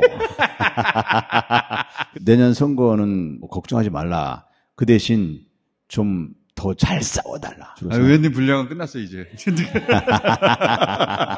우리 진 후보님, 대통령실 이전할 때는 경찰에 계셨기 때문에, 그때 주어진 임무가 그 치안 대책이었던 걸로 제가 알고 있는데, 그때는 이제 공직에 있었으니까 말을 못 하셨을 거고, 좀 성급하게 진행이 됐다라고 약해요. 반대한다. 아직은 제가 이 공무원으로서 그 말투가 잘 안 바꿔지더라고요. 자, 워딩 하나 만듭시다. 어떻게 생각하십니까? 왜 그런 일을 했는지 모르겠다. 우리 황운하 의원님 선배로서 멘트를 하나 주세요. 거의 미친 짓 아니었나. 미친 짓 아니고는 설명할 방법이 없을 것 같아요. 후보들 조련해가지고 저희가 시장에 내놓는 전문이거든요. 네. 황운하 의원도 다 여기서 조련받고 갔거든요. 네. 다시 한번 해볼까요? 어떻게 생각하십니까? 저는 이전하지 않는 것이 맞다고 생각했고요. 네. 그때도 그렇게 생각했고? 네, 그렇습니다. 지금은? 하지 않아야 될 일을 했다. 똑같은 말이잖아요, 똑같은 말! 그러면 후쿠시마 오염수 방류에 대해서 어떻게 생각하십니까? 저는 지난번 집회에 나가서 반대한다고 팻말을 들었습니다. 반대합니다. 후쿠시마 오염수 방류는 친일 본색을 드러낸 것이다. 이렇게 봐야죠. 그렇게. 이렇게 하셔야 돼요, 이렇게. 네네. 참. 정말 어렵네요. 홍범도 장군 흉상 옮기고 홍범도 함 이름 바꾼다고 하고 독립군의 역사를 지우는 거에 대해 어떻게 생각하십니까? 그건 그 철진한 이념에서 비롯된 잘못된 일이다. 그 뉴라이트 사고가 윤석열의 머리를 지금 완전 점령한 것 같아요. 그렇지 않고서 이게 설명이 안 됩니다. 정말 본받고 싶습니다. 선배님 네, 네. 따라서 가셔야 돼요. 네. 이 정도 이제 짝짝 본래 나와야 이제 되거든요. 역사나 철학에 대한 인식이 굉장히 빈곤한 사람이었잖아요. 네. 거의 비어있는 사람에게 누군가 뉴라이트 사고를 심어준 거죠. 지금도 거의 미친 짓을 하고 있는 거죠. 그래서 우리 민주당 입장에서 볼 때는 좀 고맙기도 하죠, 사실. 고맙기도 하죠. 홍범도 장군 논란이라든지 후쿠시마 이런 문제들이 제가 지역에 내려가면 이른바 중도층에 해당되는 분들이 굉장히 여론이 안 좋더라고요. 네. 그렇죠. 네. 왜 갑자기 홍범도 장군을 건드려? 더군다나 봉오동 전투라고 하는 영화를 본 분들이 많이 있기 때문에요. 그래서 굉장히 싫어할 겁니다. 그걸로 안 됩니다. 하나 건지려고 그랬더니 그것도 안 되는군요. 그걸로 안 돼요. 우리 황운하한테 특별 가해 받으셔야 될 것 같아. 하나만 더 말씀드리면 이게 최상병 사건 있잖아요. 윤석열 대통령이 수석보좌관 회의하다가 그 얘기를 듣고 그 논리대로 하면은 내가 이상민 행안부 장관을 감쌌는데 그럼 이상민도 입건해야 되는 거 아니야? 이렇게 하면서 버럭 그 화를 내면서 국방장관 연결해라 이렇게 해서 국방부 장관이 하루 만에 입장을 바꾼 대통령이 수사에 직접 개입한 이것은 거의 탄핵 사유죠. 앞으로 특검을 통해서 철저하게 규명돼야 될 사안입니다. 이 부분도 지역에 내려가면 여론이 굉장히 안 좋더라고요. 이 박정훈 대령이 뭐가 아쉬워서 거짓말 하겠냐 이거죠. 국방장관 가지고 결재했는데 뒤집어지려면 국방장관보다 힘이 세야지. 국방장관한테 지시할 수 있는 사람이 얼마나 있다고요. 그 얘기 아닙니까 지금? 그렇죠. 이 사건에 대해서는 어떻게 생각하십니까? 황운하 의원님과 똑같은 생각을 하고 있는데요. 유세할 때 같이 다니셔야 될 것 같아요. 저는 공감합니다. 이러면서. 그러니까 진 후보가 강서구에서 유세할 때 네. 황운하 의원 옆에 가서 유세 도와주실 수 있나요? 그럼요. 예. 그렇게 해야죠. 그렇게 해야죠. 네, 당연합니다. 네. 저는 윤석열과 싸우는 마음으로 강서에 가서 지원할 겁니다. 아니 그렇게 만들어버렸어요. 그 선거를. 예. 그렇게 사실 만들었... 작은 보궐선거인데 네. 전국적인 관점에서 보자면 대통령이 직접 특별 사면복권 했잖아요. 대통령 선거가 돼버린 거야. 운동장에서 반칙으로 퇴장당한 선수가 어떻게 다시 선수로 다시 들어오느냐. 이건 막아야 되지 않겠느냐. 너무 약한데? 윤석열 대통령의 사면복권은 이제 헌법과 법치주의를 스스로 파괴한 것이죠. 삼권 분립을 무시한 것이고 이거 역시 대통령 탄핵 사유입니다. 헌법과 법률을 위반했을 때 탄핵 사유가 되지 않습니까? 삼권 분립이 우리 헌법의 근간인데 사법부의 판결을 3개월 만에 뒤집어서 그렇죠. 예, 그래서 곧바로 이제 사실상 뭐 출마시키라고 하는 그런 메시지를 던진 거지 않습니까? 예. 안 그러면 3개월 있다가 특별 사면 할 이유가 없죠. 할 이유가 사람은. 없죠. 징역형을 하나도 안 살았거든요. 집행유예 선고받아가지고. 그래서 3개월 만에 그 사면복권 할 이유가 없거든요. 출마하라는 거 말고는. 국민의힘에서는 대통령이 그렇다고 하니까 내겠죠? 그렇게 네. 보입니다. 검사 윤석열 때 잡아드리고 대통령 윤석열 때 풀어주고 지금 그러고 있죠. 본인이 이제 검사 시절에 다 잡아놨던 이런 사람들을 다 지금 풀어주고 있거든요. 그것이 도대체 어떻게 정당화될까? 검사가 이 수사권, 기소권을 다 갖고 있다 보니까 내가 덮으면 덮이는 거고 내가 기소하면 죄가 되는 거고 근데 내가 기소했다가 사면복권을 풀어주는 게 뭐가 문제야? 이렇게 생각한다는 거예요. 사실은 헌법을 무시하는 법치주의를 무시하는 굉장히 위험한 행동인데도 그에 대한 죄의식이 없을 것이다. 잘못된 인식이 없을 것이다. 이렇게 분석하더라고요. 자, 우리 진 후보 한 달밖에 안 남았는데 네. 스파르타 훈련 좀 필요할 것 같아요. 네, 그런 것 같습니다. 아, 저렇게 말해야 되는구나. 저렇게 해야 되는구나. 저렇게. 근데 입은 안 열립니다, 이게. 선거 있기 전에 최선 한 번은 더 모실게요. 업그레이드 모습으로 돌아와 주세요, 그때는. 네, 예. 네, 네. 근데 왜 윤석열 대통령은 이렇게까지 일본에 대친절하고 대신 기시다 총리는 그래서 7번이나 만나고 야당 대표는 단 한 번도 안 만나는 겁니까? 뉴라이트 사관 때문에 그런 거 뉴라이트 역사관이 우리의 식민 지배를 그 은총이라고 생각하거든요. 윤석열 대통령이 원래 좀 비어있는 머리에 누군가가 뉴라이트 역사관을 심어놓으니까 지금 그게 완전히 머릿속을 점령하고 있는 것 같아요. 자, 우리 진 후보님이 이제 첫 번째 테스트였고요. 예. 앞으로 이제 두 분을 아무래도 세트로 모셔야 될 것 같아요. 예. 진 후보가 당선 안 되면 의원님 책임입니다, 이제. 무거운 책임감을 가지고 정권 교체의 신호탄이 될 수 있는 강서구청장 선거 필승할 수 있도록 열심히 뛰겠습니다. 자, 그리고 우리 진 후보도 이 방송을 보고 강서구청에 살고 있지 않은데, 네. 그 동네에 그 후보 간다, 야. 네, 네. 괜찮더라, 야. 전화. 네, 네. 할 수 있게 한마디 해주시고. 강서부터 정권 교체를 시작하겠습니다. 그리고 김태우 전 구청장이 만약에 다시 출마하게 된다면 그 무너진 강서 구민의 자존심을 저 진교훈이 반드시 지켜내겠습니다. 감사합니다.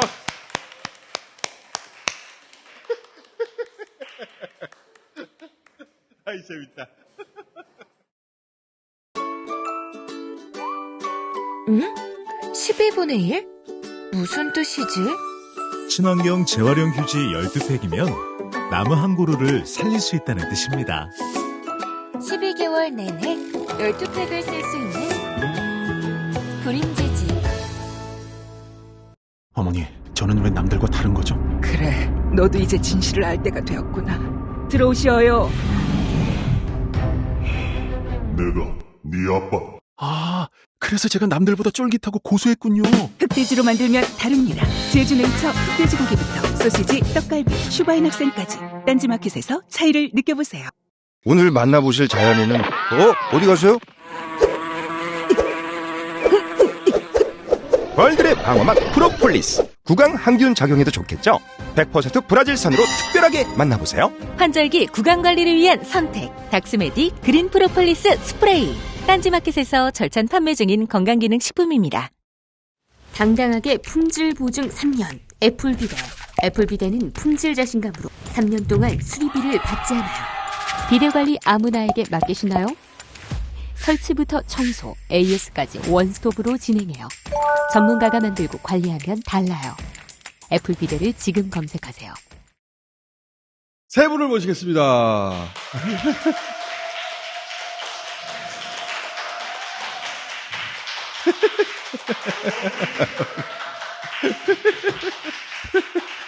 자, 윤성은 평론가 지방 일정이 있고, 신장식 유튜브 당원 출연 금지고, 이상민 씨 일정이 있고, 긴급 트윗 김정민 변호사님 나오셨습니다. 네, 안녕하세요. 안녕하십니까. 자, 오늘 광고는 망했다고 봐야 돼요.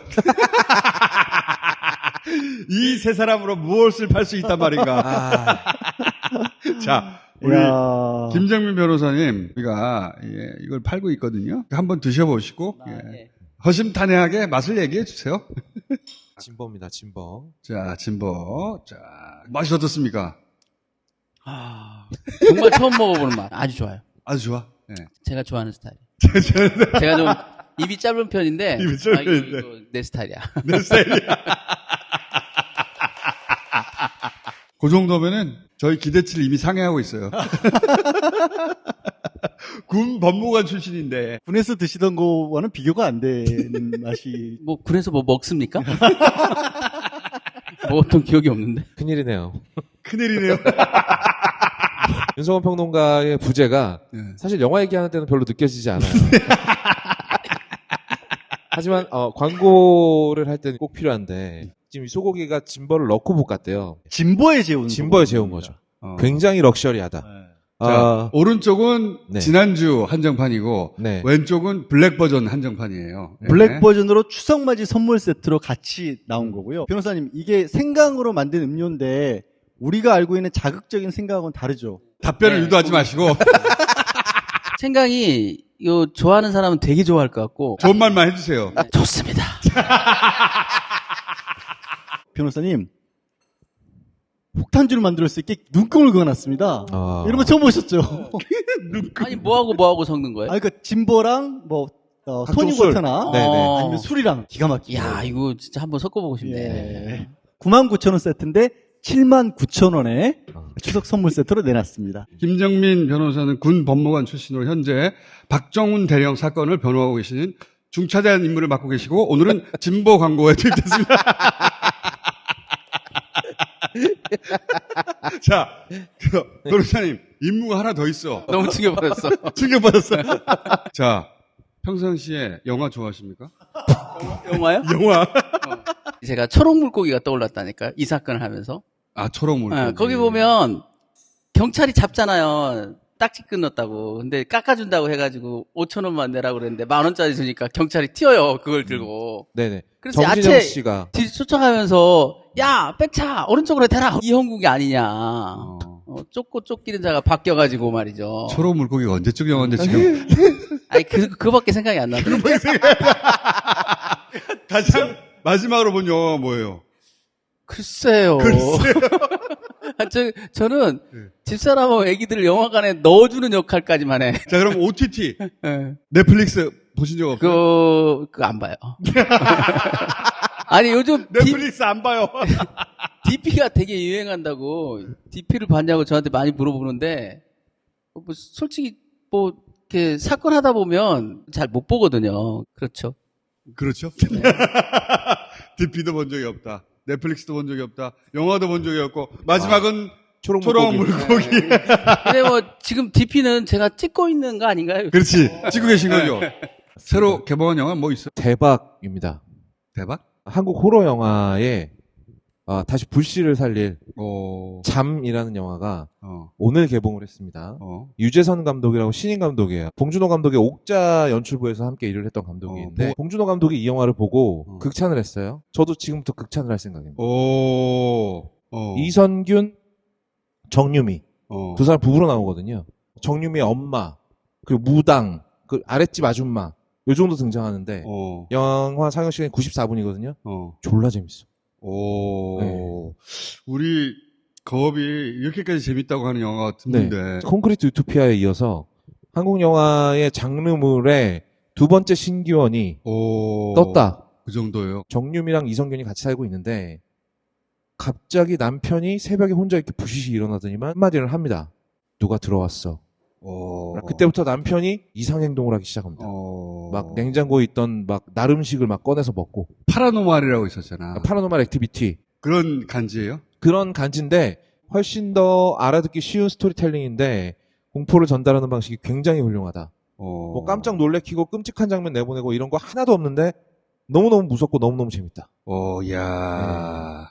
자, 우리 김정민 변호사님 이 정도 영화면 한번 보실 생각 있어요? 저는 어떤 영화든 처음 이렇게 틀고 보는 게 굉장히 힘들어요. 영화에 몰입하는 과정이 처음에 있는데. 그 스토리에 처음 들어갈 때. 그 낯설은 그게 왜 힘들어요? 사건도 처음에 들어갈 때 굉장히 힘들고 들어가면 또 잘 못 헤어나오고. 지금 박단장 사건 같은 경우는 제가 아무것도 못해요. 머릿속에 온통 그 생각뿐이어가지고 장점이면서 또 단점인 것 같아요. 쉽게 빠지진 않지만 한번 빠지면 네. 거기 완전 몰입하게 된다. 지난주에 예고편 바이올런트 영화. 라이트. 제가 20분 보고 느낌이 좋다 그랬잖아요. 네. 넷플릭스 1위 찍고 있어요. 아. 바이올런트 나이트. 아닌 게 아니라 20분 이후에 양지열 지수 굉장히 올라가고요. 사람이 무지하게 죽어나가더만. 어른을 위한 동화 같은 겁니다. 산타가 등장을 해요. 진짜 산타가. 근데 산타가 아이들이 자꾸 바라는 건 많아지고 믿어주는 놈들은 줄어들고 직업에 대한 회의를 가진 산타. 동네 다니면서 선물 배달하러 가서 술 훔쳐먹고 과자 훔쳐먹고 이런 걸 즐기는 산타인데 크리스마스에 미국에서 손꼽히는 대저택을 간 거예요. 그 대저택을 털러 온 테러리스트들이 있었던 거예요. 그래서 산타와 테러리스트들이 지금 붙는 거죠. 붙는 거야. 총소리를 듣고 사슴들이 놀라서 도망가 버립니다. 산타를 듣고. 자, 거기까지 얘기해.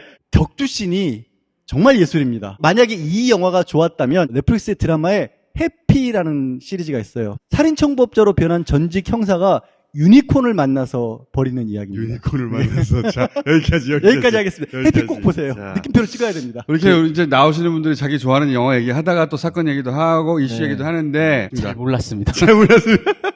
자, 우리 박단장 사건에 완전히 빠져 계시는데 간단하게 말하면 이런 거거든요. 최상병 사망 사건 수사에서 특정 사단장을 배제하려고 외압이 행사됐다.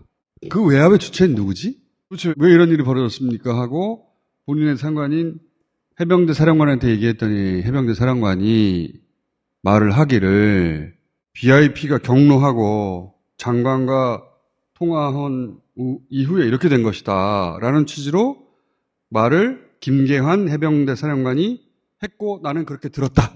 네, 맞습니다. 참 이번 사건을 보면서 저는 이런 생각이 드는데요. 평범한 한 사람이 어떤 거대 권력과 마주쳤을 때 그 사람이 안전하냐?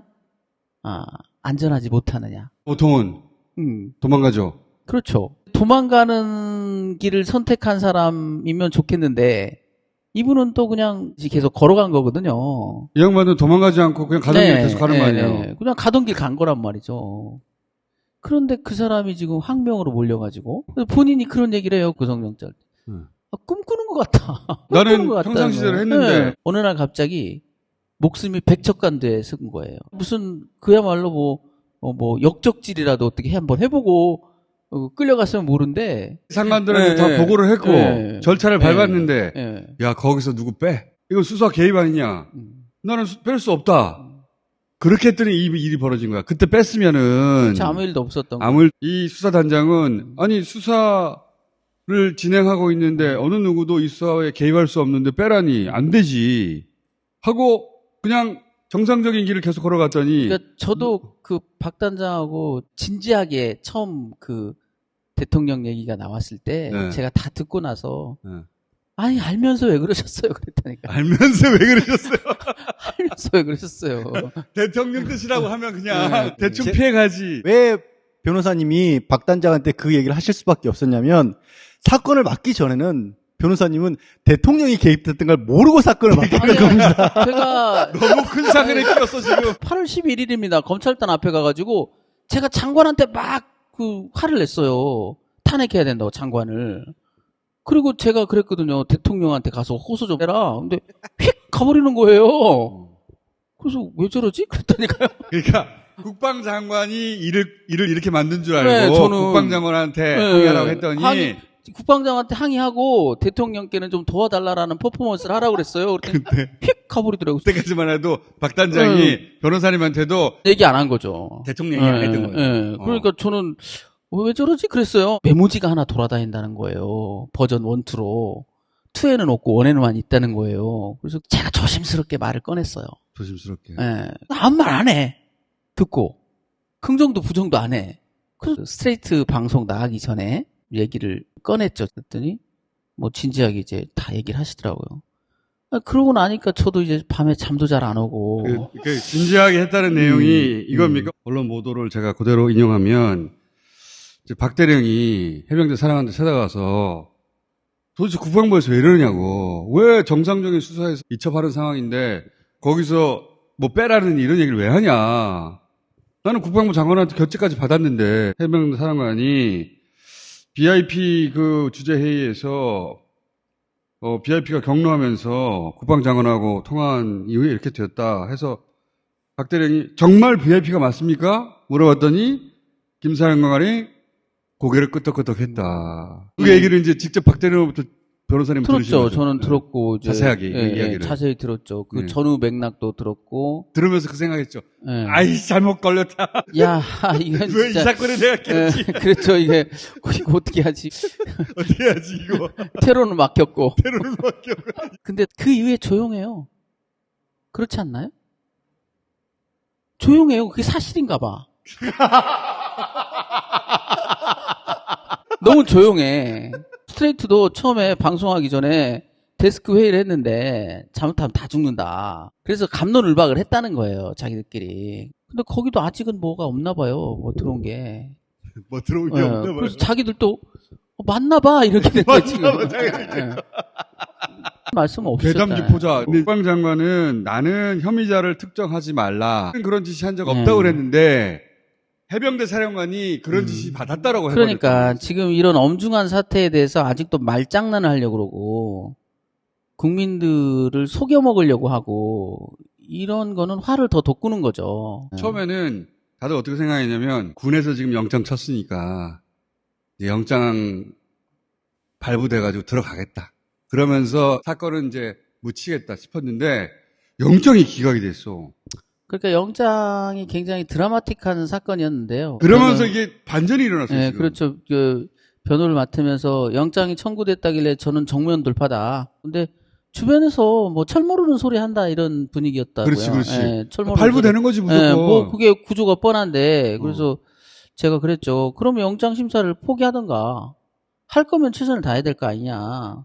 그래서 영장 심사 내내 진짜 뭐 시원하게 발바댔죠. 나중에 책상도 내리치면서. 뭐라고 말씀하셨어요? 그 정신 차리라고 그랬어요. 정신 차리라고. 너희들이 지금 이럴 때가 아니다. 법무관 조직이 공멸하는 수가 있다. 협박하셨네. 협박을 했죠. 군 법무관 후배들한테. 네.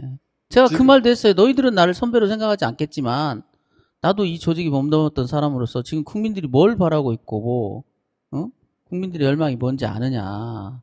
좀 제발 정신 차리라고. 웬만해서는 발부해버리기가 네. 십상이지. 군이니까. 저도 이제 마음에 각오를 했죠. 가족들이나 응원하는 분들이 밖에 서 있단 말이에요. 나 혼자 나가야 되잖아요. 그 실망이 또 얼마나 클까. 근데 다행스럽게 이제 같이 나가서 이제 그 응원하는 분을 만났는데 저도 눈물이 나더라고요. 왜 이게 이렇게 눈물이 나야 되는 사안인지. 사실은 청구돼서는 안 될 영장이었던 거죠. 말도 안 되는. 말랑말랑할 때 진바 한번 주세요.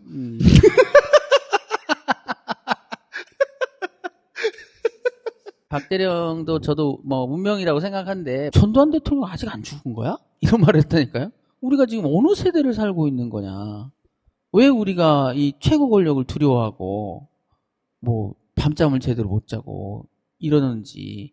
박 단장은 지금 살이 많이 빠졌거든요. 도대체 뭘 잘못했는지 어느 날 갑자기 역적이 돼가지고 구인영장을 집행하는데 그 표정이 참 어이없는 표정이었어요. 박 단장이. 내가 잡혀간다고? 내가? 이런 좀 헛웃음이 나오는 거, 헛웃음이. 이게 뭐 인혁당 사건도 아니고 이런 황당한 일이 우리 시대에 벌어지고 있다. 아마 구속영장 심사를 나온 그 변호인이 짜증을 내고 호통치고 책상을 내리친 건 아마 역사에 없을 겁니다. 그날 그 광경은 아마 녹화가 됐다면 아마 코미디였겠죠. 제일 어이없는 게 대통령 얘기를 꾸며냈다는 거예요. 해병대 사령관이 그런 말을 하지 않았는데 꾸며냈다는 거야. 들었다고. 그럼 정신병자입니까? 10월 31일 날 아직 항명이 문제되지도 않을 때 그때 대통령 얘기를 꾸며내요? 그래서 내가 당신들이 진짜 그렇게 생각하냐고. 그럼 당신들 심각한 지금 문제가 있는 거다. 너무 측은하기도 했고 군 검사들이 너무 시켜서 측은하기도 하는 했고. 거니까. 정말 저렇게 생각하는 건지. 군 검사들은 해병대 사령관이 대통령 얘기를 안 했는데도 대통령 얘기를 했다고 거짓말하고 있다. 이렇게 그러면서 마구 퍼뜨리고 다닌다는 거예요. 그러니 이 사람을 구속시켜야 된다. 네. 이렇게 이제 공격하니까 우리 변호사님이 야 그때는 항명이라는 얘기도 없었는데 대통령이 그런 말 했다고 내가 왜 퍼뜨려. 부하들도 다 들었다는 얘기거든요. 그러니까요. 네. 저희는 다 들었다고 영장 청구서에서 처음 알았어요. 그걸 부하들이 진술해 준 걸. 박대령의 네. 부하들도 네. 저도 그 얘기 들었습니다라고 네. 진술해줬기 그렇죠. 때문에 변호사님 얘기는 아니 그때는 항명 얘기도 안 나왔는데 박대령이 다른 사람들한테 너 대통령이 그런 말 했다라고 거짓말을 왜 하냐고 도대체. 그렇죠. 할 이유가 없죠. 라고 할 이유가 하며 없잖아요. 네. 군 검사들을 지금 호통 치셨다는 네. 거 아니에요? 야 이 새끼들아. 그렇죠. 야 이 새끼들이라고는 안 했죠. 정확하게 어떻게 짜증냈어요? 그걸 지금 말이라고 하느냐. 말이라고 당신도 알고 있지 않느냐. 이 사태 책상을 팍 치면서 그건 맨 마지막에 정신 차리라고 하면서 때렸던 거예요. 정신 차리라. 제발 좀 정신들 차리라고. 아니 그게 내 본심이었어요. 아 정신들 좀 차려야지. 그게 뭐 하는 짓입니까 지금? 이 사태를 이렇게 끌고 간다고? 그래서 군사법정의 판사가 모두의 예상을 뛰어넘어서 기각을 시켰단 말이죠. 그때부터 이게 양상이 달라진 것 같아요. 그때부터. 그렇죠. 이 여름에 한 번도 시원한 바람이 불지 않았는데 오늘 처음으로 시원한 바람을 맞았다. 이렇게 말하신 분도 계셨고요. 좋은 결정을 내려지면 그 후광이 오래가요. 그 빛이. 이 판사의 영장 기각도 잘못됐다면 바로 공격을 받았을 거예요. 그런데 어려운 결정이지만 잘된 결정이었기 때문에 막상 그 결정이 내려지니까 그 무게가 엄청난 거죠. 그와 똑같이 지금 검찰도 힘들지만 정확한 결정을 하면 그 빛이 납니다. 그래서 제가 후배들한테 부탁하고 싶은 건 정의롭게 하면 돼. 그렇게 되고 나서 지금 공수처에 고발된 건 변호사님 말씀대로 실행이 돼서 그 수사 서류 가져간 거 거의 공소 제기될 수밖에 없는 구조로 간 그렇죠. 거죠. 법조인들은 다 알죠. 말도 안 되는 기록 탈취행인데 기록을 가져가 버린 거 있잖아요. 경찰에 이첩한 것을 분이 가져갔는데 가져갈 권한이 없는 걸 가져간 거 아니에요? 그렇죠. 정부가 힘을 쓰고 있는 영역에서 거꾸로 되치기를 당한 첫 번째 사례가 될 것 같아요. 이 사례. 여기서 빛이 보인다. 이 명백한 실수. 급했다. 이첩한 것을 도로 가져간 거. 그거 가져가지 말았어야 하는 건데. 그거는 그렇게 해서는 안 됐던 거거든요. 그건 너무 급했던 거예요. 저는 정말 대통령이 연루됐나 보다 생각한 게 그 지점이에요. 대통령 뜻이 담겼다 정도가 아니라면 이런 무리한 일을. 그렇죠. 도저히 이쪽 영역에 있는 사람들 머릿속에서는 이해가 안 되는 거예요. 있을 수 없는 일 벌어진 거예요. 그걸 준다? 경찰이 아무런 공문도 안 받아. 예하고 줘요. 예하고. 거기에서는 변명이 안 되는 사태가 지금 꽝 하고 터진 겁니다. 완전히 반전이 일어나고 있는 거예요, 사실. 도저히 이해할 수 없는, 거기서 우두두 범죄가 성립하고 전혀 해명이 안 되는. 그리고 그 사정을 아는 군의 법무관 판사도 야, 이거 구속영장 쳐가지고 될 일이 아니다. 자기 이름이 영원히 또 남을 거 아니에요. 어둠의 기록으로. 그렇죠. 군검찰의 흑역사로 남을 것이다. 군검찰 이제 수사 받아야 되잖아요. 받을 수밖에 없겠죠. 누가 도와줘야 될 것 같은데. 누가 도와줘야 되겠네. 아니, 그래서 자기는 날 선배로 생각하지 않지만, 내 깐에는 그래도 걱정이 돼서 지금 박 단장 수사하고 있을 때가 아니다, 너희들이. 제발 빨리 변호사부터 좀 알아봐라. 검사들한테 아니, 어떻게 하려는 거냐. 근데 대통령이 만약에 그런 말을 실제로 했고 그 지시가 거기서부터 흘러나왔다. 그러면 법적으로는 어떻게 되는 겁니까? 탄핵 사유죠, 뭐. 근데 그렇게 말하지 않았다. 근데 탄핵 사유가 분명한데 탄핵 사유가 있다고 해서 탄핵하는 건 아니에요. 국민의 신뢰가 있다면 그거는 다른 문제죠. 근데 지금 신뢰가 없잖아요. 완벽한 것은 없어요, 세상에. 대통령도 법을 어길 수 있어요. 알고도 어길 수 있고 모르고도 어길 수 있는데 그 법을 어긴 것이 갖고 있는 성격이 뭐냐. 이게 국민에 대한 배신으로까지 볼 수 있느냐. 이게 이제 탄핵으로 갈 거냐 말 거냐를 결정하는 그 갈림길에 있는 거거든요. 국민들의 그 직선제 대통령으로서의 그 믿음을 준 이유에 대해서 의문을 갖게 만들면 그거는 탄핵 사유가 되겠죠. 이게 오늘 광고도 못하고 위험한 방송이 계속 이어져가지고 군검사가 두 가지가 문제가 되는 거예요. 처음에 수사를 중단시키는 데 있어서도 외압이 있었냐도 따져봐야 되지만 나중에 서류를 가져간 건 또 군검사들이 왜 그렇게 두 번이 걸리는 거예요. 둘 다 수사를 해야죠, 둘 다. 크게 부각되지 않은 부분이 있는 게 검찰 단장이 8월 2일 날 3시간을 해병대 사령관을 만났다는 거예요. 말이 좋아 만나는 거지 둘이 사귀는 관계가 아니잖아요. 왜 3시간을 만나고 있냐고요. 그것은 해병대 사령관께서는 만났다고 표현했지만 그런 짓을 왜 하냐고요. 법을 집행하면 되잖아요. 사령관은 도대체 누구로부터 무슨 말을 들은 거냐. 근데 박대령 이야기는 대통령 이야기를 듣고 국방장관이 전화했다고 분명히 말을 했고 그 말을 듣는 즉시 부하들한테도 얘기해서 그날 이미 부하들도 그렇게 알고 있었고 그때는 항명 이야기도 안 나왔을 때이기 때문에 거짓말할 이유도 없었다. 이렇게 진술한 것이고 부하들도 진술했고 게다가 또 사령관이 가서 국방장관이 그런 지시를 한 건 사실이다. 거기까지는 가 있단 말이지. 그렇죠. 워터게이트 사건하고 전개 양상이 되게 비슷한 것 같아요. 보수 대통령이 보수의 가장 중요한 가치를 배신했다는 점에서 물론 닉슨은 스스로 물러났습니다만 뭐 결과는 모르겠지만 지금까지 전개 양상은 굉장히 비슷한 것 같습니다. 무슨 말을 또 못하는 거예요? 다 했어? 말? 다 했어. 여기 이제 군검찰에 대한 수사도 공수처에서 할 것이고요. 감사원 압수수색도 했습니다. 그렇지. 일대 사건인 거예요. 엄청난 사건이지. 감사원이 그동안 전현희 권익위원장 거의 뭐 6개월을 달달달달 지각한 거 가지고 그렇게 난리를 치고 공익제보가 있다라고 하고 근데 거꾸로 공수처에서 그동안 그렇게 국민들로부터 아무것도 안 한다 비난받던 공수처에서 압수수색을 했어요. 공수처가 아직까지 남아있는지 몰랐어요. 전현희 권익위원장이 6번이나 참고인으로 조사를 받았고 전현희 권익위원장이 그런 부분들을 꼼꼼히 고발인으로서 그 양반이 또 땡겼다는 거예요. 법률가잖아. 법률가죠. 내가 보기에는 잘못 건드렸어. 박대령 잘못 건드렸듯이 그 양반을 잘못 건드렸어요. 그쪽에서. 제가 얘기를 꺼낸 이유가 그런 구조가 처음으로 만들어졌어요. 예.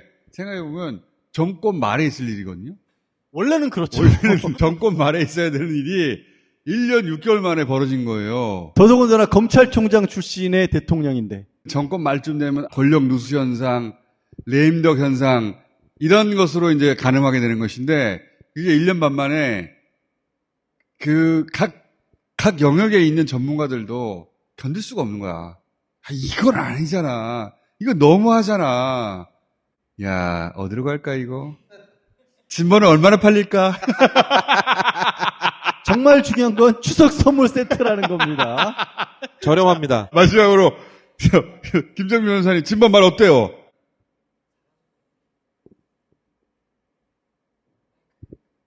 정말 좋아요. 정말 좋아요.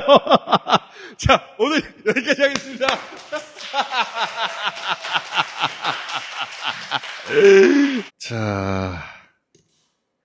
자, 이번 주하고 다음 주는 이 공간과 내용의 대대적인 개편 준비하느라고 어수선하게 좀 진행이 됩니다. 새로운 포맷, 새로운 사람들, 새로운 내용, 새로운 공간 다 준비 중이다. 개봉 박도 끝!